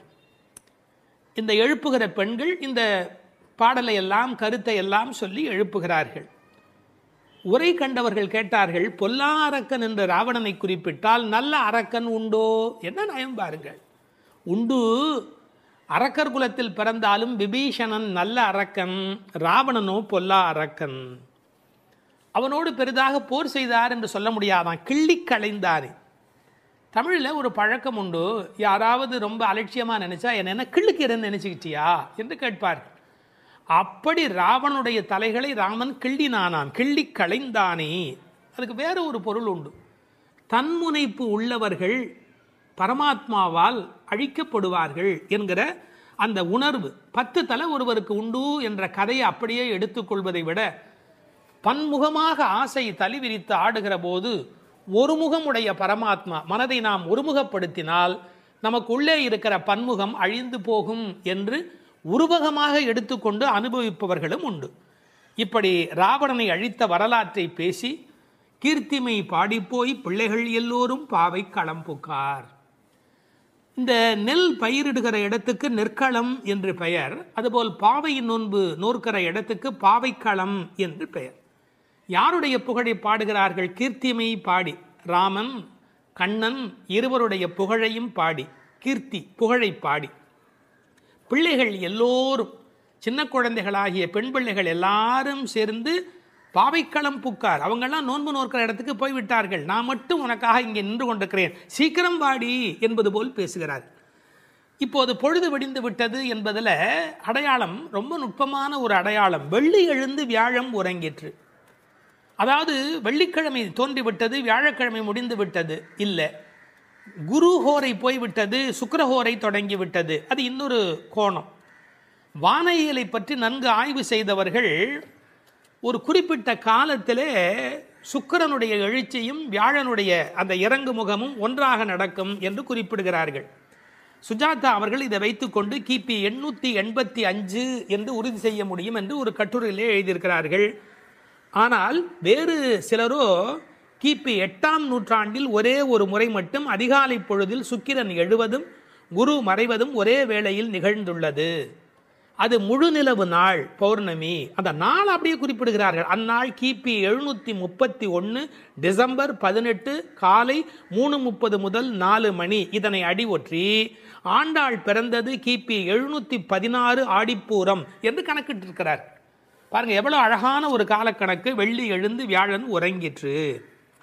புள்ளும் சிலம்பின, முன்னர் ஒரு முறை புள்ளும் சிலம்பின என்ற பாடல் வந்திருக்கிறதே, அதெல்லாம் கூட்டுக்குள்ளே. இப்போ வெளியில் பறவைகள் எல்லா இடங்களிலும் திரிந்து அவை இப்போது சப்தம் எழுப்பிக் கொண்டிருக்கின்றன. இந்த இடத்துல புள்ளும் சிலம்பியதை பற்றி சொல்லுகிற போது உரையாசிரியர்கள் இதை ஆசிரிய பெருமக்களோடு ஆச்சாரிய பெருமக்களோடு இணைத்து பேசுவது வழக்கம். குயில் அதுபோல சில ஆச்சாரியர்கள், கொக்கு அதுபோல, அன்னம் போல, கருடன் போல என்று பறவையோடு அவர்கள் ஓமிக்கத்தக்கவர்கள். கண்டத்வனியிலே, அதாவது குரல் வளத்திலே அவர்கள் குயில் மாதிரி. ஏகாகிர சிந்தையில், எப்போதும் மனம் ஒருமுகமாக இருத்தலில் கொக்கு போல, கொக்கொக்கு கூம்பும் பருவத்து என்பார் திருவள்ளுவர். சாரத்தை கிரகித்துக் கொள்வதிலே அன்னபக்ஷி போல, அன்னத்தைப் போல. கைங்கரியம் என்ற தொண்டு செய்வதிலே கருட பட்சியைப் போல, பல்லடிமை திறத்தினாலே என்று பறவையை அப்படியே அடியார்களோடு ஒப்பிடுவதும் வழக்கம். போது அறி கண்ணினாய், போதுன்னு சொன்னால் முட்டு என்று பொருள். தமிழ் ஒரு அழகான மொழி. அரும்பு, முகை, முகிழ், மொட்டு, மலர். பாருங்க, மலருடைய பல நிலைக்கும் பேர் இருக்கு, இன்னும் கூட இருக்கு. அதாவது வெளியில் புறப்படுவது அரும்பு, கொஞ்சம் மேலே வந்தால் அது முகை, கொஞ்சம் அது இதழ் திறக்க ஆரம்பித்தா அது முகிழ், அது நல்ல விரிந்து விட்டால் தான் அதுக்கு மலர் அப்படின்னு பேர். ரெண்டுக்கும் நடுவில் இருக்க போது போதுன்னு பேர். அந்த போது அது போன்ற கண்களை உடையவள். அதில் வண்டு உட்கார்ந்திருப்பதை போன்ற கண். ஐயா, வெள்ளையாக கண்ணில் ஒரு பகுதி இருக்குது, கருப்பாக ஒரு பகுதி இருக்குது. அது வெள்ளையாக இருக்கிற மலர், அதன் மேலே கருப்பாக இருக்கிற வண்டு உட்கார்ந்திருக்கிற தன்மையினை போதறி கண்ணினாய் என்ற ஓமையாக குறிப்பிட்டார்கள். குளிக்கிறது எப்படி குளிக்கணுமா? குள்ள குளிர குடைந்து நீர் ஆடு. அப்படி ஆடாதே, பள்ளிக்கிடத்தியோ பாவாய் நீ. இந்த பெண்ணம்பெரிய அப்படிங்கிற ஒரு சொல்லாட்சி உண்டு. அதுபோல குள்ள குளிர என்ற வார்த்தையை பயன்படுத்தி